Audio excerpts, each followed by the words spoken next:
कहानी शुरू होती है हमारे एमसी से, जो हॉस्पिटल के इमरजेंसी रूम में अपनी जिंदगी के लिए लड़ रहा होता है। वो एक मैकेनिकल इंजीनियर है, लेकिन ज्यादा काम करने की वजह से उसे स्ट्रोक आ जाता है और अब वो क्रिटिकल हालत में है। बचपन से ही उसका लाइफ बहुत मुश्किल रहा है। उसके माँ बाप उसके पैदा होने के कुछ समय बाद ही मर गए थे और वो एकदम अकेला रह गया था। ग्रेजुएशन के बाद उसने 20 साल एक कंपनी में काम किया, जहां उसे मिलती थी बस ट्रैश पे, मतलब बहुत कम पैसे। इतनी कठिन जिंदगी के बावजूद वो हमेशा सिंगल रहा, क्योंकि कोई लड़की एक ब्रोक और बेकार इंसान के साथ रहना नहीं चाहती थी। ये सब सोचकर एमसी डिसाइड करता है कि अब बहुत हो गया। वो लड़ना बंद कर देता है, आंखें बंद करता है और उसकी मौत हो जाती है। लेकिन जब वो दोबारा आंखें खोलता है तो खुद को एक लग्जोरियस रूम में पाता है, जहां हर तरफ चमचमाता खजाना पड़ा होता है।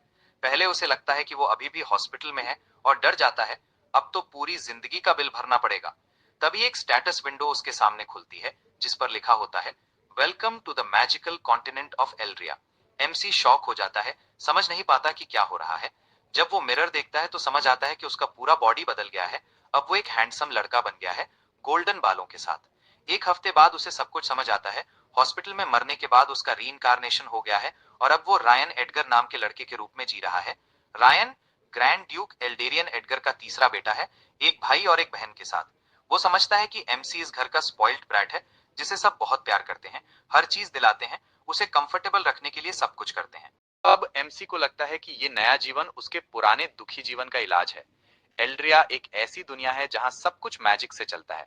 कैरडोरल एम्पायर इस कॉन्टिनेंट का सबसे बड़ा ह्यूमन एम्पायर है और यहाँ एल्व्स और ड्वार्फ्स जैसी दूसरी रेसेस भी रहती हैं। एडगर फैमिली के पास 3 लाख किलोमीटर का टेरिटरी है और लगभग 10 लाख लोग उनके सब्जेक्ट्स हैं। एक नोबल होने के नाते एमसी के पास एक पर्सनल मेड भी है, जो उसकी सेवा करती है। एमसी को लगता है कि उसका ये मीठा लाइफ उसके पुराने स्ट्रगल्स का रिवॉर्ड है। एक दिन वो चाय पी रहा होता है जब उसकी मेड आती है और बताती है कि उसके फादर ने उसे बुलाया है। एमसी अपने फादर के कमरे में जाता है। ड्यूक पूछते हैं, क्या तुम्हें पता है मैंने तुम्हें क्यों बुलाया है? एमसी कहता है, नहीं मुझे नहीं पता। ड्यूक कहते हैं, तुम अब इतने बड़े हो गए हो कि अपना एक टेरिटरी संभाल सको, क्या तुमने डिसाइड किया है कहाँ जाना है? एमसी हैरान हो जाता है, उसने तो इस बारे में कभी सोचा ही नहीं था। ड्यूक एक बड़ा मैप दिखाते हैं और बताते हैं कि उसका टेरिटरी नॉर्थ वेस्ट में होगा। वो कहते हैं कि वहां मैजिशियन कम है, इसलिए एरिया सेफ है, लेकिन सबसे बड़ी समस्या है फूड प्रोडक्शन। ड्यूक कहते हैं, हमारी लैंड अभी सिक्योर है, लेकिन एम्पायर का फ्यूचर उतना अच्छा नहीं दिख रहा, क्योंकि कैरिडोरल एम्पायर में पॉलिटिकल करप्शन और लॉर्ड्स के बीच कॉन्फ्लिक्ट्स चल रहे हैं। एमसी अपने फैमिली के लिए कुछ करना चाहता है, क्योंकि रीइंकार्नेशन के बाद उसने सिर्फ केयर और लव देखा है। ड्यूक नोटिस करते हैं कि एमसी सोच में खो गया है और कहते हैं, इतना प्रेशर मत लो। एमसी पूछता है, अगर फूड की प्रॉब्लम सॉल्व हो जाए तो रीजन इंप्रूव होगा ना? ड्यूक कहते हैं, बेटा ये सिर्फ एंथुजियाज्म से नहीं होता, स्टेप बाय स्टेप सोल्यूशन चाहिए।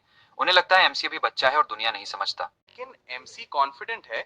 उसके पास है ह्यूमन इंडस्ट्रियल रेवोल्यूशन का विजडम। वो मुस्कुराता है और कहता है, फादर फूड इशू मुझे छोड़ दीजिए। अब आती है आइसलिंग सिटी, जो अलेरियन के वेस्टर्न बॉर्डर पर है। नॉर्थ में ग्रैंड ड्यूक ऑफ सॉरेन, वेस्ट में एल्व्स का टेरिटरी और साउथ में समंदर है। तीन नेशंस के बीच होने की वजह से वहां लगातार वॉर होती रहती है। एक समय फर्टाइल जमीन थी, अब बैरन लैंड बन चुकी है।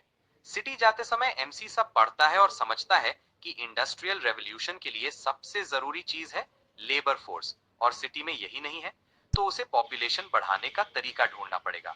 उसे तब पता चलता है कि उसके पास एक स्पेशल एबिलिटी है, सिस्टम स्कैन। इससे वो किसी भी इंसान के स्टैट्स देख सकता है। वो अपनी फैमिली पर यूज करता है और समझ जाता है कि इस दुनिया के लोग कैसे हैं। एमसी डिसाइड करता है कि अपने टेरिटरी में टैलेंटेड लोगों को रिक्रूट करेगा। उसके साथ उसकी मेड लिया भी होती है, जिसे ड्यूक ने भेजा है उस पर नजर रखने के लिए। दूसरी तरफ सिटी लॉर्ड और एक मास्क आदमी बात कर रहे होते हैं। वो दोनों करप्ट हैं और सोच रहे हैं कि एमसी के आने पर क्या करना चाहिए। मास्क आदमी कहता है, अभी कुछ मत करो, मास्टर के ऑर्डर का वेट करो। वो लोग डरते हैं कि एमसी उनका टैक्स फ्रॉड पकड़ लेगा, लेकिन मास्क आदमी बोलता है, उसे अकाउंटिंग के बारे में कुछ नहीं पता। थोड़ी देर बाद एमसी और लिया सिटी के पास पहुंचते हैं। वो देखता है कि जमीन बहुत फर्टाइल है, लेकिन पॉपुलेशन कम होने की वजह से सूनी पड़ी है। एमसी मैप देखता है और सोचता है, अगर एक कैनाल बनाई जाए जो सदर्न सीपोर्ट से जुड़ जाए तो ये इलाका फिर से जिंदा हो जाएगा। तभी उसके साथ एक छोटी लड़की आती है, जो अपने पिता से कह रही होती है, पापा प्लीज गैम्बलिंग मत करो, ये पैसे मम्मी के इलाज के लिए हैं। लेकिन उसका पिता नहीं मानता और लड़की पर हाथ उठाने लगता है। एमसी उस व्यक्ति को एक पंच मारकर उड़ा देता है। लिया तुरंत दौड़कर आती है और कहती है, नेक्स्ट टाइम लड़ाई करने से पहले मुझे बता देना, मैं प्रोटेक्टिव गियर रेडी कर लूंगी। एमसी कहता है, वो तो इम्पल्सिव एक्ट था, टाइम ही नहीं मिला। फिर वो लड़की के पास जाता है, उसका नाम लिलियन होता है।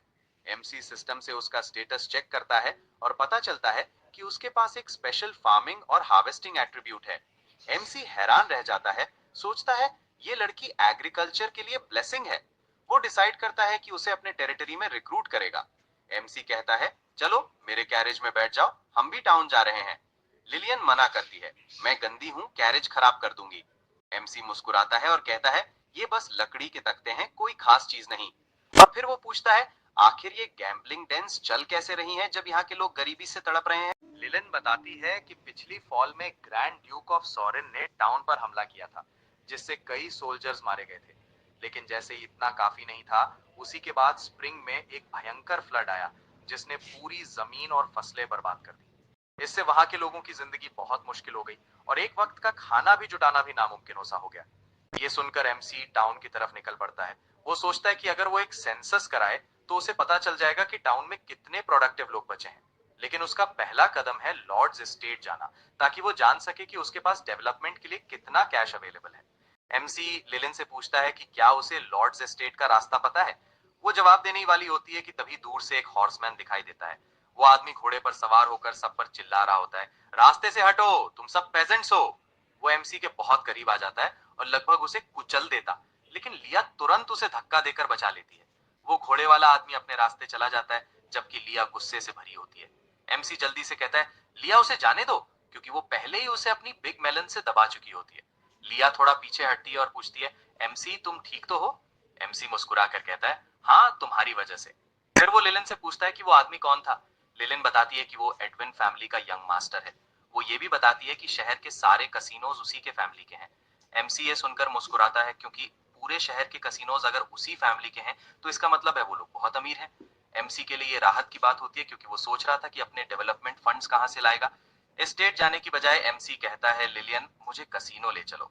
लिलिन तुरंत मना करती है, अगर आप वहां गए तो आपका सारा पैसा चला जाएगा। लेकिन एमसी उसे भरोसा दिलाता है, रिलैक्स, कोई कसिनो मुझे नहीं हरा सकता। एमसी अंदर कदम रखते ही देखता है कि एक आदमी 10 गोल्ड कॉइन्स के लिए गिड़गिड़ा रहा है, कह रहा है कि वो पैसे वापस कमा लेगा। वहीं दूसरी तरफ कोई आदमी चिल्ला रहा है कि वो जीत गया है। एमसी ये सब देखकर घृणा महसूस करता है। उसे पता है कि जब तक कसीनो जैसी जगहें मौजूद हैं, लोग कभी मेहनत से काम नहीं करेंगे। लिलियन पूछती है एमसी क्या आप रेडी हैं एक्शन लेने के लिए। कसीनो पहले से ही सोल्जर से घिर चुका है। एमसी कहता है रुको, मैं उस बड़े मछली का इंतजार कर रहा हूँ। वो एक अटेंडेंट के पास जाता है, जो पूछता है सर कौन सा गेम खेलना चाहेंगे। एमसी कहता है मुझे नहीं पता, बस कोई आसान गेम दिखा दो। अटेंडेंट मुस्कुराकर कहता है सर हमारे पास आपके लिए 2 फ्री चिप्स हैं, ट्राई योर लक। एमसी दोनों चिप्स फेंकता है और वो एक स्मॉल बॉक्स पर गिरते हैं। अटेंडेंट्स चीयर करते हैं, लेकिन अंदर से उनकी मंशा कुछ और होती है। असल में वो गेम है सिग्बो, जो ईस्ट एशिया में पॉपुलर कसिनो गेम है। डाइस के टोटल सम के हिसाब से रिजल्ट स्मॉल या बिग माना जाता है। दोनों के चांसेस बराबर होते हैं। थोड़ी देर बाद अटेंडेंट कहता है सॉरी सर आप हार गए। एमसी शांत आवाज में कहता है मुझे कोई फर्क नहीं पड़ा, मैं जा रहा हूँ, भूख लगी है। अटेंडेंट तुरंत रोकता है, सर आप नहीं जा सकते, पहले अपना उधार चुका दीजिए। एमसी हैरान होकर पूछता है कौन सा उधार। अटेंडेंट कहता है वो 2 चिप्स जो आपने यूज की, वो मैंने आपको उधार दी थी। एमसी याद दिलाता है तुमने खुद कहा था ऑन द हाउस। अटेंडेंट मुस्कुराता है और कहता है सर कसीनो में कुछ भी फ्री नहीं होता, हर चिप की कीमत 100 गोल्ड कॉइन्स है और सर्विस चार्ज मिलाकर आप हमें 250 गोल्ड कॉइन्स देने हैं। फिर वो घिनौनी मुस्कान के साथ कहता है अगर आपके पास पैसे नहीं है तो अपनी मेड को छोड़ जाइए। ये सुनते ही लिलियन भड़क जाती है, अपनी घटिया जुबान बंद रखो, तुम झूठे हो। वो एमसी की तरफ मुड़कर कहती है इनकी बातों पर भरोसा मत करो, हर चिप की असली कीमत सिर्फ 1 सिल्वर कॉइन है। अटेंडेंट गुस्से से भर जाता है और लिलियन पर चिल्लाता है तूने मेरी प्लान खराब कर दी, अब तुझे सिखाऊंगा। लेकिन इससे पहले कि वो कुछ कर पाता, एमसी उसे एक जोरदार पंच मारता है और वो उड़ जाता है। एमसी शांत खड़ा होता है और कहता है किसने तुझे बोलने की इजाजत दी। वो पीछे मुड़कर देखता है और बाकी लोग अब भी अपने गेम्स में डूबे हैं। लेकिन एमसी का ये एक्ट बिना नोटिस हुए नहीं जाता। आखिरकार वो बिग फिश जिसके इंतजार में एमसी था सामने आ जाता है। वो गुस्से से कहता है किसने हिम्मत की मेरे कसीनो में गड़बड़ करने की। कसीनो का मालिक उस लड़के को देखकर अपने गार्ड्स को हुक्म देता है कि जिन गैम्बलर्स ने रकस किया है उन्हें पीटो। उसके आदमी तुरंत उसकी बात मानते हैं और वो बाकियों को डराते हुए कहता है कि अगर ठीक से बिहेव नहीं करोगे तो तुम सबका भी यही हाल होगा। अंदर ही अंदर लिलियन खुद को दोष देती है। वो सोचती है कि ये सब नहीं होता अगर वो एमसी और लिया को कसीनो लेकर ना आती। उसे याद आता है कि एमसी ने उससे पहले कितनी बार मदद की है, तो वो हिम्मत करके आगे बढ़ती है और कहती है कि वो एमसी को स्कैम नहीं होने देगी। बाकी गैम्बलर्स हैरान रह जाते हैं। उन्हें लगता है कि लिलियन का अब अंत हो गया, क्योंकि जिसने भी कसिनो ऑनर वर्सेलो को गुस्सा दिलाया है वो कभी सही हालत में नहीं लौटा। वर्सेलो पलटकर पूछता है, क्या तुम मुझसे बात कर रही है? लेकिन लिलियन रुकती नहीं।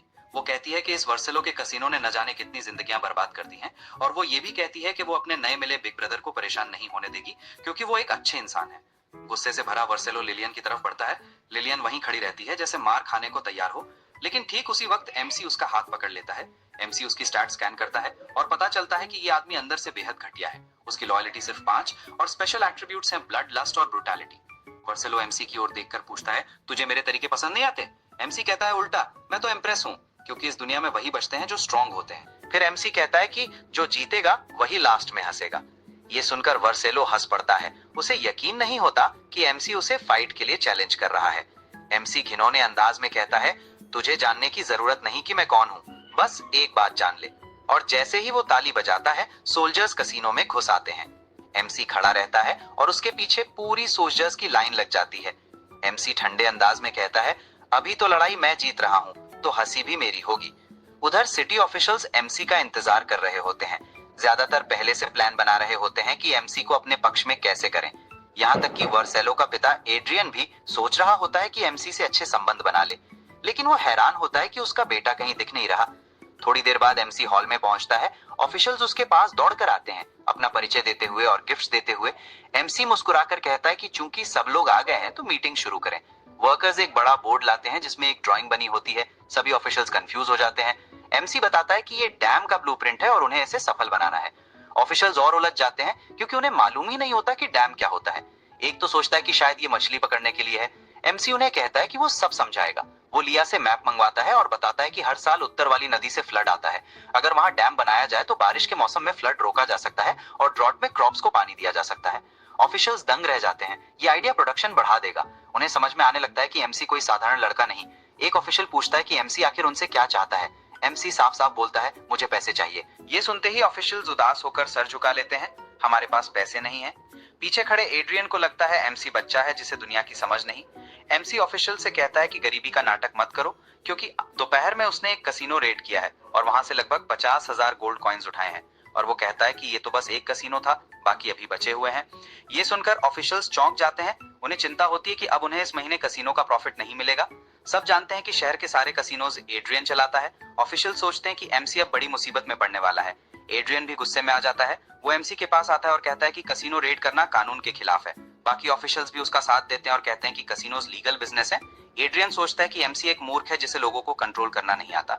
एमसी ऑफिशियल्स को याद दिलाता है कि जब उसने पैसे मांगे थे सबने गरीबी का रोना रोया था। फिर एमसी कहता है कि उसे पता है कि ऑफिशियल्स भी कसीनो में शामिल हैं और वो उन्हें आखिरी मौका दे रहा है, कसीनो छोड़ दो वरना मैं तुम्हारी तरफ छोड़ दूंगा। एड्रियन फिर धमकी देता है कि ग्रैंड ड्यूक तुमसे खुश नहीं होगा। बाकी ऑफिशियल्स भी बोलते हैं कि एमसी को अपनी लिमिट्स पता होनी चाहिए। एमसी कहता है कि चूंकि सबको कानून की बात ही करनी है तो सोल्जर्स को आदेश देता है, इन सबको अरेस्ट कर लो, अब इन्हें असली कानून समझाना है। MC also orders that the soldiers bring out the 2 guards from the casino.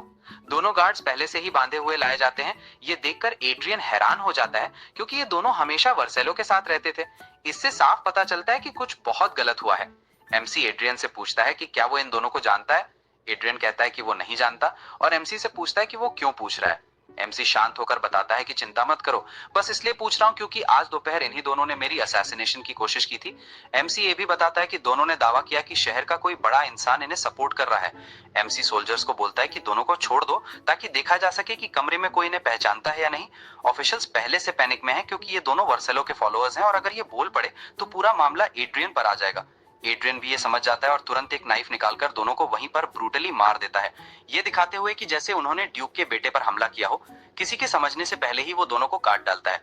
इसके बाद वो एमसी की तरफ मुड़कर कहता है कि उसे गुस्सा आ गया था इसलिए वो इतना जल्दी रिएक्ट कर गया और एमसी चाहे तो उसे सजा दे सकता है। एमसी उल्टा उसकी तारीफ करता है कि उसके अंदर जस्टिस की स्ट्रॉन्ग सेंस है। एड्रियन इसे कूल बनकर स्वीकार करता है कि उसने वो किया जो जरूरी था। ये था आपके पार्ट 4 का पूरा नरेशन। क्या आप अगला पार्ट सुनना चाहेंगे? एमसी सोल्जर्स को अगले आरोपी को लाने का आदेश देता है ताकि देखा जा सके कि एड्रियन जैसे और नोबल लोग हैं या नहीं। तभी वर्सेलो को घसीटते हुए कमरे में लाया जाता है। वो चिल्ला रहा है कि उसका बाप शहर का सबसे बड़ा नोबल है। एड्रियन के होश उड़ जाते हैं जब वो देखता है कि उसका बेटा पकड़ा गया है। इसी वजह से वो उसे पहले नहीं ढूंढ पाया था। वर्सेलो सर्वेंट्स के डेड बॉडीज देखकर एमसी पर चिल्लाता है और पूछता है कि उसने उन्हें क्यों मारा। वो एमसी को धमकी देता है कि जैसे ही वो आजाद होगा एमसी को टॉर्चर करके मार डालेगा। एमसी इसी मौके को पकड़ता है और बोलता है कि देखो, ये ओपनली मुझे टॉर्चर और मारने की बात कर रहा है। वर्सेलो फिर से बोलता है कि वो शहर में अनटचेबल है और एमसी मर चुका समझे। एमसी हंस देता है और बोलता है कि तुम सबसे ज्यादा ब्रेव आदमी हो जिससे मैं मिला हूँ। फिर एमसी हटता है ताकि वर्सेलो अपने पिता को देख सके। वर्सेलो जोर से हंसकर कहता है कि एमसी गया काम से क्योंकि उसका पिता यहाँ है। लेकिन तभी एड्रियन चिल्लाता है कि चुप रहे और घुटनों पर बैठ जा। वर्सेलो शॉक्ड रह जाता है। वो पूछता है कि आखिर हो क्या रहा है। एड्रियन उसे अनदेखा करते हुए उसे घुटनों पर गिरा देता है। एड्रियन एमसी से हाथ जोड़कर कहता है कि उसका बेटा यंग और नाइव है, उसे माफ कर दो। वो ये भी कहता है कि वो अपनी सारी वेल्थ दे देगा, बस उसके बेटे की जान बख्श दो। तभी वर्सेलो को याद आता है कि पिछले दिन उसके पिता ने कहा था कि एमसी शहर में आने वाला है और उसे क्लोजर होना चाहिए। अब डर के मारे वो एमसी से पूछता है कि क्या वो ड्यूक का बेटा है। एमसी मुस्कुराते हुए कहता है कि इतने सारे सोल्जर्स को देखकर ही समझ जाना चाहिए था। वर्सेलो तुरंत सर झुकाकर माफी मांगता है कि उससे बहुत बड़ी गलती हो गई। एड्रियन भी घुटनों पर बैठकर अपने परिवार की तरफ से लॉयल्टी की कसम खाता है। एमसी फिर कहता है कि एड्रियन अपनी सारी इलीगल कमाई सरेंडर करे, तभी उसकी सुरक्षा की गारंटी मिल सकती है। एड्रियन सिर झुकाकर तभी एड्रियन हिम्मत करके एमसी को बताता है कि सिटी लॉर्ड एल्ड्रिच बाहरी फोर्सेस से मिलकर एमसी के पिता को बिट्रे करने वाला है। ऑफिशियल्स शॉक में आ जाते हैं, लेकिन एक्टिंग करते हुए एड्रियन पर चिल्लाता है कि ये कैसी बकवास है। वो आदेश देता है कि एड्रियन और 6 लोगों को एग्जीक्यूट कर दो, लेकिन एल्ड्रिच खुश हो जाता है। उसे लगता है कि एमसी बहुत मूर्ख है। एमसी के पास आकर झुककर लॉयल्टी की बात करता है और कहता है कि वो कभी रिबेलियन नहीं करेगा। एमसी मुस्कुराता है, उसे उस पर यकीन। हाउएवर, एमसी ने एल्ड्रिच के स्टैट स्कैन किए और देखा कि वो बहुत लालची इंसान है। बाद में जब वो अपने ऑफिस में बैठा हुआ था, एमसी को महसूस होता है कि नोबल्स ने मिलकर लगभग 1 लाख गोल्ड कंट्रीब्यूट किया है, जो पूरे 2 साल का टैक्स बनता है। लिया कमरे में आती है और उसकी ब्लैक टी देती है, फिर पूछती है कि एड्रियन ने जो कहा उसका क्या करेगा, क्योंकि अगर सच में एल्ड्रिच बगावत कर रहा है तो एमसी खतरे में आ जाएगा। एमसी लिया को शांत होने के लिए कहता है, बोलता है कि वो उसकी चिंता समझता है, लेकिन जल्दबाजी करने की कोई जरूरत नहीं है। एमसी कहता है कि उसे पता है कि एल्ड्रिच बगावत कर रहा है, लेकिन वो अभी अपने कार्ड्स नहीं खोल सकता। लिया पूछती है कि एमसी रुक क्यों रहा है। एमसी समझाता है कि उसे पहले ये पता करना है कि एल्ड्रिच के लिए काम कौन कर रहा है, क्योंकि एमसी सामने दिख रहा है लेकिन उसके दुश्मन छुपे हुए हैं। अगर उसने गलत कदम उठाया तो पूरा शहर केओस में चला जाएगा। एमसी चाहता है कि एल्ड्रिच को ये लगे कि उसे कुछ पता नहीं, ताकि वो आराम से सबूत और जानकारी इकट्ठा कर सके। इस बीच एल्ड्रिच गिल्ड मास्टर मैल्कम से बात कर रहा होता है। एल्ड्रिच बूढ़े आदमी को कहता है कि जल्दी होने की जरूरत नहीं, क्योंकि एमसी अभी जवान है और ड्यूक को अपनी काबिलियत दिखाने में बिजी है। लेकिन मैल्कम को लगता है कि एल्ड्रिच का साथ देने की कोई वजह नहीं है, क्योंकि एल्ड्रिच के पिता भी मैल्कम जैसे विजिट करते थे। अंदर ही अंदर एल्ड्रिच खुश है क्योंकि एमसी किसी तरह गिल्ड को अपने खिलाफ कर चुका है। गुस्से में वहां से निकल जाता है, बोलता है कि उसे एमसी से बात करनी है। एल्ड्रिच मुस्कुराता है क्योंकि उसे पूरा यकीन है कि एमसी ने मैजिकल गिल्ड का छत्ता छेड़ दिया, जिससे वो शहर में खुला निशाना बन जाएगा। अगले दिन लिया एमसी के चेंबर में आती है और बताती है कि मैल्कम उससे मिलना चाहता है। एमसी थोड़ा कंफ्यूज हो जाता है क्योंकि उसे पता नहीं मैल्कम कौन है। एमसी अपने ऑफिस से बाहर निकलता है मैल्कम को देखने के लिए, लेकिन बाहर आकर पता चलता है कि मैल्कम कोई आम आदमी नहीं बल्कि गिल्ड मास्टर है। मैल्कम चिल्लाते हुए पूछता है कि एमसी ने विजर्ड्स गिल्ड का अपमान क्यों किया। एमसी जेन्युइन कंफ्यूजन दिखाता है और पूछता है कि कब उसने विल्ड का अपमान किया। मैल्कम एक रिक्रूटमेंट लेटर निकालता है जो एमसी ने साइन किया था। उसमें साफ लिखा था कि डैम कंस्ट्रक्शन प्रोजेक्ट में विजर्ड्स अलाउड नहीं है। मैल्कम इसे सीधा इंसल्ट मानता है। एमसी हैरान हो जाता है क्योंकि उसे पता नहीं था कि विजर्ड्स भी फिजिकल लेबर वाले काम लेते हैं। मैल्कम एक्सप्लेनेशन मांगता है, नहीं तो वो सारे विजर्ड्स को एमसी के खिलाफ कर देगा। फिर एमसी सिस्टम से मैल्कम के स्टैट्स चेक करता है। उसकी लॉयल्टी काफी अच्छी होती है और वो नॉलेज सीकिंग इंसान होता है। एमसी समझ जाता है कि किसी ने मैल्कम को भड़काया है। एमसी उसे समझाता है कि ये सब एक मिसअंडरस्टैंडिंग है और वो विजर्ड्स गिल्ड का अपमान नहीं कर रहा था। एमसी उसे 3 रीजंस बताता है कि वो विजर्ड्स को डैम कंस्ट्रक्शन में क्यों नहीं ले रहा है। उनका माना लिमिटेड होता है, डेडलाइन पर काम पूरा नहीं होगा, विजर्ड को हायर करना बहुत महंगा है, जितने पैसों में एक विजर्ड आएगा उतने में 10 लेबरर्स मिल जाएंगे। विजर्ड्स आराम की जिंदगी जीते जबकि आम लोग अनदेखे रह जाते हैं, और शहर का लीडर होने के नाते उसे सिविलियंस का भी ध्यान रखना है। मैल्कम कहता है कि उनके दुनिया में सब कुछ मैजिक से चलता है और जिनके पास मैजिक नहीं वो विजर्ड से नीचे हैं। एमसी मानता है कि मैल्कम जो कह रहा है वो सच है, लेकिन एमसी कहता है कि उसे ये सिस्टम पसंद नहीं है। वो चाहता है कि लोग समझें कि सिविलियंस विजर्ड से कम नहीं है। मैल्कम एमसी को धमकी देता है कि अपना स्टेटमेंट वापस लो वरना गिल्ड तुम्हारा दुश्मन बन जाएगी। एमसी गुस्से में उसे टोन सुधारने को कहता है, नहीं तो वो लिया को उसका गला काटने का ऑर्डर दे देगा। लिया तुरंत नाइफ मैल्कम की गर्दन पर रख देती है। मैल्कम डर जाता है और पूछता है कि एमसी क्या कर रहा है। एमसी बताता है कि ये कोई मजाक नहीं है, क्योंकि इस बारे में कानून मौजूद है। अगर मैल्कम एमसी को परेशान करेगा तो वो उसे मरवा सकता है और कोर्ट उससे ज्यादा एमसी का साथ देगा। मैल्कम फाइनली डरकर हाथ जोड़ देता है और अपनी जान की भीख मांगता है। एमसी नोटिस करता है कि इतनी खतरनाक सिचुएशन के बावजूद मैल्कम की लॉयल्टी कम नहीं हुई। एमसी समझ जाता है कि मैल्कम सिर्फ इस्तेमाल हुआ है, बुरा इंसान नहीं है। एमसी लिया को कहता है कि नाइफ हटा दे और लिया ऐसा करती है। तभी सिस्टम नोटिफिकेशन आता है, उसने 10 लोगों पर अपनी इन्वेस्टिगेटिव एबिलिटी यूज कर ली है, मतलब उसका नॉविस क्वेस्ट कंप्लीट हो गया है, उसे उसका रिवॉर्ड मिल गया है और नया क्वेस्ट आया है, 5 हाई स्टैट कैरेक्टर्स हासिल करो। एमसी खुश होकर रिवॉर्ड चेक करने जाता है। उधर मैल्कम को बिल्डिंग से बाहर निकालने के बाद एल्ड्रिच उससे मिलता है और पूछता है कि एमसी के साथ मीटिंग कैसी गई। मैल्कम गुस्से में कहता है कि एमसी ने उसकी एक नहीं सुनी और उसे बिल्डिंग से बाहर फेंक दिया। एल्ड्रिच अपनी इविल स्माइल देता है और कहता है कि उसके एल्ड्रिच कहता है कि वो मैल्कम का दिमाग घुमा देगा और एमसी को भी मजबूर कर देगा कि वो उसके सामने झुककर बात करे। एल्ड्रिच बोलता है कि जब कंस्ट्रक्शन वर्कर्स एमसी के लिए काम करने से मना कर देंगे, तब एमसी खुद ही उसके पास रोता हुआ आएगा। मैल्कम को यह सुनकर शक होता है और वो एल्ड्रिच से पूछता है कि लोग एमसी का ऑफर अच्छा होने के बावजूद उसके लिए काम क्यों नहीं करेंगे। एल्ड्रिच कहता है कि एमसी उन पेजेंट से निराश होगा क्योंकि वे लोग हमेशा लेटे रहने वाले कामचोर हैं। मैल्कम पहले एल्ड्रिच का ऑफर ठुकरा देता है, कहता है कि उसे बस एमसी के विजर्ड्स को हायर ना करने वाली बात से दिक्कत थी, बाकी वो एमसी की प्लान को खराब करने में इंटरेस्ट नहीं रखता। पर एल्ड्रिच बार बार पेजेंट्स को बेकार लोग बोलकर मैल्कम का माइंड बदल देता है। मैल्कम मान जाता है कि ठीक है, एक बार आइडिया ट्राई कर लेते हैं। थोड़ी देर बाद लोगों को डैम कंस्ट्रक्शन का एप्लीकेशन नोटिस बोर्ड पर दिखता है, बेनिफिट्स रोज 3 मील्स, रोज की पेमेंट दिन के एंड में, पेमेंट कभी लेट नहीं होगी, सबके साथ बराबरी का व्यवहार होगा। लोग शॉक हो जाते हैं, सोचते हैं ये ऑफर सच होने के लिए बहुत ही अच्छा है। उनका भरोसा नहीं बन रहा क्योंकि नोबल्स ने हमेशा उन्हें लूटा है। सब लोग बुरा भला बोल रहे होते हैं, तभी लिलियन आती है और डांटती है कि एमसी के बारे में गलत मत बोलो। वो कहती है कि एमसी ने उसे भरोसा दिलाया है कि वो सबकी जिंदगी बेहतर करेगा। लोग हंसने लगते हैं, कहते हैं लिलियन बेकार बातें कर रही है। कुछ तो ये भी बोलते हैं कि शायद उसे एमसी पसंद है, इसीलिए उसका साइड ले रही है। लिलियन उनकी बात इग्नोर करती है और अटेंडेंट से कहती है कि वो और उसके पिता डैम प्रोजेक्ट के लिए अप्लाई करना चाहते हैं। अटेंडेंट उसका पिता को एक्सेप्ट कर लेता है, लेकिन लिलियन को रिजेक्ट कर देता है क्योंकि एमसी ने स्ट्रिक्टली कहा है कि 18 साल से कम उम्र के वालों को काम पर ना लिया जाए। अटेंडेंट लिलियन के पिता को बताता है, रोज 8 घंटे काम, 3 टाइम खाना, रोज के 10 कॉपर की पेमेंट, पेमेंट दिन के एंड में। साथ ही कहता है कि नीचे हैंडप्रिंट लगा दो और कल कंस्ट्रक्शन साइट आ जाना। तो लिलियन अपने पिता से कहती है कि मेहनत से काम करना। उसके पिता उसे भरोसा दिलाते हैं कि वो जुआ कभी नहीं खेलेगा और एमसी को निराश नहीं करेगा। वो कहते हैं कि लिलियन घर पर माँ के साथ रहे क्योंकि माँ की तबीयत खराब है। अटेंडेंट पूछता है कि क्या सच में उसकी पत्नी बीमार है, और जब लिलियन के पिता कंफर्म करते हैं, अटेंडेंट बताता है कि एमसी ने ऑर्डर दिया है कि डैम पर काम करने वाले परिवार वर्कर क्वार्टर्स में टेम्परेरीली शिफ्ट हो सकते हैं। लिलियन के पिता इतना शॉक और इमोशनल हो जाते हैं कि रोते हुए जमीन पर बैठ जाते हैं। भीड़ की नजर बदल जाती है, सबको लगता है कि शायद एमसी सच में अच्छा है और पहली बार उन्हें कोई नोबल इंसान की तरह ट्रीट कर रहा है। कुछ ही देर में लंबी लाइन लग जाती है प्रोजेक्ट के लिए अप्लाई करने की। उधर अपने चेंबर में सिस्टम एमसी को बताता है कि उसे रिवॉर्ड में लिथियम आयन फॉस्फेट बैटरी का ब्लूप्रिंट मिला है। एमसी परेशान है क्योंकि जनरेटर ही नहीं है, बैटरी का क्या करेगा। वो सोचता है क्या सिस्टम उससे उम्मीद कर रहा है कि बैटरी पकड़कर बिजली गिरने दे। साथ ही न्यू क्वेस्ट भी आया है, 5 हाई स्टैट कैरेक्टर्स ढूंढने का। एमसी सोच रहा था लिया को ट्रेन कर ले, लेकिन उसकी स्टैट्स पहले ही लगभग मैक्स हैं, इसलिए वो डिसाइड करता है कि शहर जाकर नए टैलेंट्स ढूंढेगा। थोड़ी देर बाद लिया आती है कि लिलियन मिलने आई है। लिलियन बताती है कि कंस्ट्रक्शन साइट पर हालत खराब है, लोग काम नहीं कर रहे, सब थके और अजीब महसूस कर रहे हैं। एमसी साइट पर पहुंचकर लिलियन के पिता रॉक को स्कैन करता है और शॉक हो जाता है। स्टैट्स में दिखता है कि वो कर्स्ड है, कि वर्कर्स बीमार नहीं है, उन्हें कर्स किया गया है। जमीन के नीचे एक अजीब स्टोन दबा है जो डार्क एनर्जी निकालकर वर्कर्स को कमजोर कर रहा है। एमसी अपनी स्किल प्रोस्पेक्टिंग यूज करने का फैसला करता है, जो वो कंस्ट्रक्शन शुरू होने तक रोक कर रख रहा था, लेकिन अब हर हाल में उसे स्किल इस्तेमाल करनी पड़ेगी। ये स्किल एमसी को किसी भी टारगेट एरिया में रॉक्स, स्ट्रेटा, फॉर्मेशंस, मिनरल्स और बाकी लैंडफॉर्म्स की स्थिति एनालाइज करने देती है।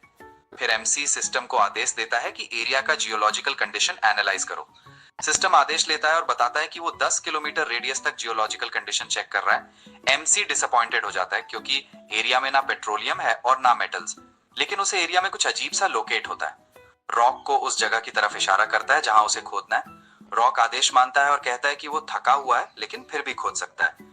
कुछ देर में रॉक एक सस्पिशियस सा पत्थर निकालता है जो फेंट मैजिक रेज निकाल रहा होता है। लिया भी शॉक रह जाती है क्योंकि मैजिक इतना हल्का है कि वो डिटेक्ट नहीं कर पाई। वो सोचती रह जाती है कि एमसी ने ये कैसे महसूस किया। एमसी उन्हें क्रिस्टल निकालकर एक बॉक्स में रखने को कहता है। फिर एमसी लिया से पूछता है कि किसी पर कर्स होने पर, बीजीएम फेड आउट होने पर उसके साथ क्या किया जाता है। लिया बताती है कि वो लोग चर्च जाते हैं जहां प्रीस्ट कर्स हटाता है, या फिर विजर्ड्स गिल्ड के बड़े विजर्ड के पास जाते हैं। विजर्ड्स गिल्ड सुनकर एमसी की क्यूरियोसिटी बढ़ जाती है। वो लिलियन से कहता है कि अपने पिता को लेकर आओ क्योंकि उन्हें एक प्रीस्ट ढूंढना है। लिलियन घबरा जाती है और पूछती है कि क्या सच में कर्स्ड है। एमसी उसे भरोसा दिलाता है कि चिंता मत करो, जिसने भी ये किया है वो बचेगा नहीं। कुछ देर बाद एमसी चर्च पहुंचता है जहां एक साइंटिस्ट उसका स्वागत करती है। उसे कुछ भी कहने से पहले एमसी सिस्टम को कहता है कि इस महिला की जानकारी निकालो। सिस्टम बताता है कि उसका नाम आयुरा है और वो एक एल्फ है, लेकिन उसकी लॉयल्टी लेवल काफी हाई है। आयुरा खुद को इंट्रोड्यूस करती है और पूछती है कि एमसी को क्या चाहिए। एमसी बताता है कि रॉक कर्स्ड है और वो उसका इलाज कर सकती है या नहीं। आयुरा रॉक को चेक करती है और कंफर्म कर देती है कि रॉक सच में कर्स्ड है। एमसी पूछता है कि कर्स हटाएगी। आयुरा तुरंत डिवाइन एनर्जी का एक बॉल रॉक पर छोड़ती है और कर्स हट जाता है। रॉक को बताता है कि वो अब बिल्कुल नया महसूस कर रहा है। एमसी कहता है कि जल्दबाजी मत करो, पहले बाकी समस्याएं हल करनी पड़ेंगी। फिर एमसी आयुरा को वो काला जेम दिखाता है जो कंस्ट्रक्शन साइट से मिला था। आयुरा बताती है कि ये डार्क क्रिस्टल है जिसमें कर्स लगाने के लिए काफी मैजिक भरा गया है, लेकिन ये असली बीजीएम फेड आउट कर्स से ज्यादा एक प्रैंक जैसा है। आयुरा कहती है कि कास्टर चाहे तो इसी पावर से किसी को मार भी सकता था, लेकिन वो बस लोगों को थकान महसूस करा रहा है। एमसी पूछता है क्रिस्टल बनाना आसान है क्या। आयुरा कहती है कि क्रिस्टल रोजाना कंस्ट्रक्शन साइट में छुपा कर रखा जा सकता है। एमसी हैरान होता है कि प्रोजेक्ट के बारे में पता है। वो कहती है कि प्रोजेक्ट नागरिकों के लिए है तो उसे जरूर पता होगा। मैल्कम को सबक सिखाने का मन बनाता है। एमसी पूछता है कि पूरी कंस्ट्रक्शन साइट का कोई तरीका है क्या। आयुरा कहती है कि मुश्किल होगा और क्रिस्टल रोज नहीं मिलेगा और सारे वर्कर्स अगर क्रिस्टल खोजेंगे तो कंस्ट्रक्शन रुक जाएगा। मॉन सोच में पड़ जाता है कि मैल्कम से बात करनी चाहिए या नहीं। आयुरा कहती है कि उसके पास कोई है जो एमसी की मदद कर सकता है। वो एक नोट देती है जो लेडी सेलेना के घर का पता बताता है, जो विजर्ड्स गिल्ड की एक्स प्रेसिडेंट है। एमसी जानता है कि उसे किसी तरह सेलेना को मनाना होगा। तभी लिया कुछ महसूस करती है और एमसी को धक्का दे देती है। अगले ही पल एक बड़ा एक्सप्लोजन होता है, दरवाजा उड़ जाता है और एमसी सेलिना को देखता है जो खतरनाक स्पेल्स ट्राई कर रही होती है। वो कुछ डेंजरस स्पेल पर काम कर रही है और जो भी टूटे उसे परवाह नहीं। एमसी उसके पास रिक्वेस्ट लेकर जाता है, लेकिन सेलिना मना कर देती है। कहती है कि वो मैजिकल डिवाइसेस पर रिसर्च कर रही है। एमसी पूछता है कि क्या वो वॉन्ड्स बना रही है। सेलिना हंस पड़ती है और कहती है कि बकवास मत करो। लिया बीच में बोलती है कि सेलिना को एमसी से ऐसे बात नहीं करनी चाहिए। सेलिना लिया में इंटरेस्ट ले लेती है क्योंकि उसकी मैजिक अफिनिटी बहुत हाई होती है। वो अपना अप्रेंटिस बनने का प्रस्ताव देती है और कहती है कि काम होने के बाद वो एमसी की मदद करेगी। लिया गुस्से में आ जाती है, लेकिन एमसी ऐसे शांत करता है। एमसी पूछता है कि क्या टेबल पर जितने मैजिकल आइटम्स रखे हैं वो उसी ने बनाए हैं। सेलिना करती है हाँ, लेकिन वो सब फेलियर्स हैं। वो एमसी को बताती है कि वो एक ऐसा डिवाइस बनाना चाहती है जो उसकी पावरफुल इलेक्ट्रिक मैजिक स्टोर कर सके। इलेक्ट्रिक मैजिक सुनकर एमसी का दिमाग घूम जाता है। एमसी पूछता है कि क्या वो इलेक्ट्रिसिटी स्टोर करने वाला डिवाइस बना रही है। सेलिना कहती है हाँ, लेकिन सब डिवाइसेस एक्सप्लोड हो जाते हैं और वो चाहती है कि वो अपना काम कर सके। एमसी कहता है कि उसके पास बिजली स्टोर करने का तरीका है, कि अगर वो तरीका बताता है तो सेलिना उनकी मदद करेगी या नहीं। सेलिना कहती है कि अगर एमसी कामयाब हुआ तो वो मैल्कम को भी नियंत्रण में कर देगी और बाकी विजर्ड्स भी एमसी की बात सुनेंगे, लेकिन अगर एमसी फेल हुआ तो वो उसकी सुरक्षा की जिम्मेदार नहीं होगी। तीनों बाहर आते हैं और एमसी खुश है क्योंकि उसे बिजली चाहिए थी। MC lithium ion phosphate battery का ब्लूप्रिंट निकालता है और विजर्ड्स को प्राइमरी इलेक्ट्रिसिटी जनरेटर बनाना चाहता है जब तक हाइड्रोलिक जनरेटर्स न बन जाएं। थोड़ी देर में एमसी बैटरी बनाकर सलीना को दिखाता है। सलीना डरती है कि बैटरी फट जाएगी। एमसी बताता है कि बैटरी की कैपेसिटी 180 वॉट पर केजी है। सलीना बैटरी फटती नहीं। एमसी मुस्कुराकर पूछता है कि क्या वो खत्म हो गई, क्योंकि बैटरी अभी भी और ले सकती है। सलीना ईगो में आकर और इलेक्ट्रिसिटी छोड़ती है, पर वो खुद बेहोश हो जाती है जबकि बैटरी सेफ रहती है। सलीना हैरान होती है कि बैटरी उसकी मैजिक स्टोर कर पाई। एमसी चेक करता है, बैटरी 87% चार्ज है। एमसी चौंक जाता है क्योंकि इतनी बिजली से 3000 किलोमीटर तक वाहन चल सकता है। एमसी खुश है कि सलीना में इतना आउटपुट है। एमसी बताता है कि वो खुद भी इलेक्ट्रिसिटी यूज कर सकता है और वो शहर में सबको इलेक्ट्रिसिटी दे सकता है। सलीना को यकीन नहीं होता क्योंकि मैजिक आसानी से नहीं सीखा जाता। एमसी बताता है कि उसके पास बैटरी से भी पावरफुल मैजिकल डिवाइसेस हैं और अगर सलीना साथ दे तो वो सबके लिए चीजें बेहतर बना देगा। उधर मैल्कम अपने कमरे में आराम से बैठा एमसी के भीख मांगने का इंतजार कर रहा है। तभी सलीना कमरे में घुसती है और मैल्कम के होश उड़ जाते हैं।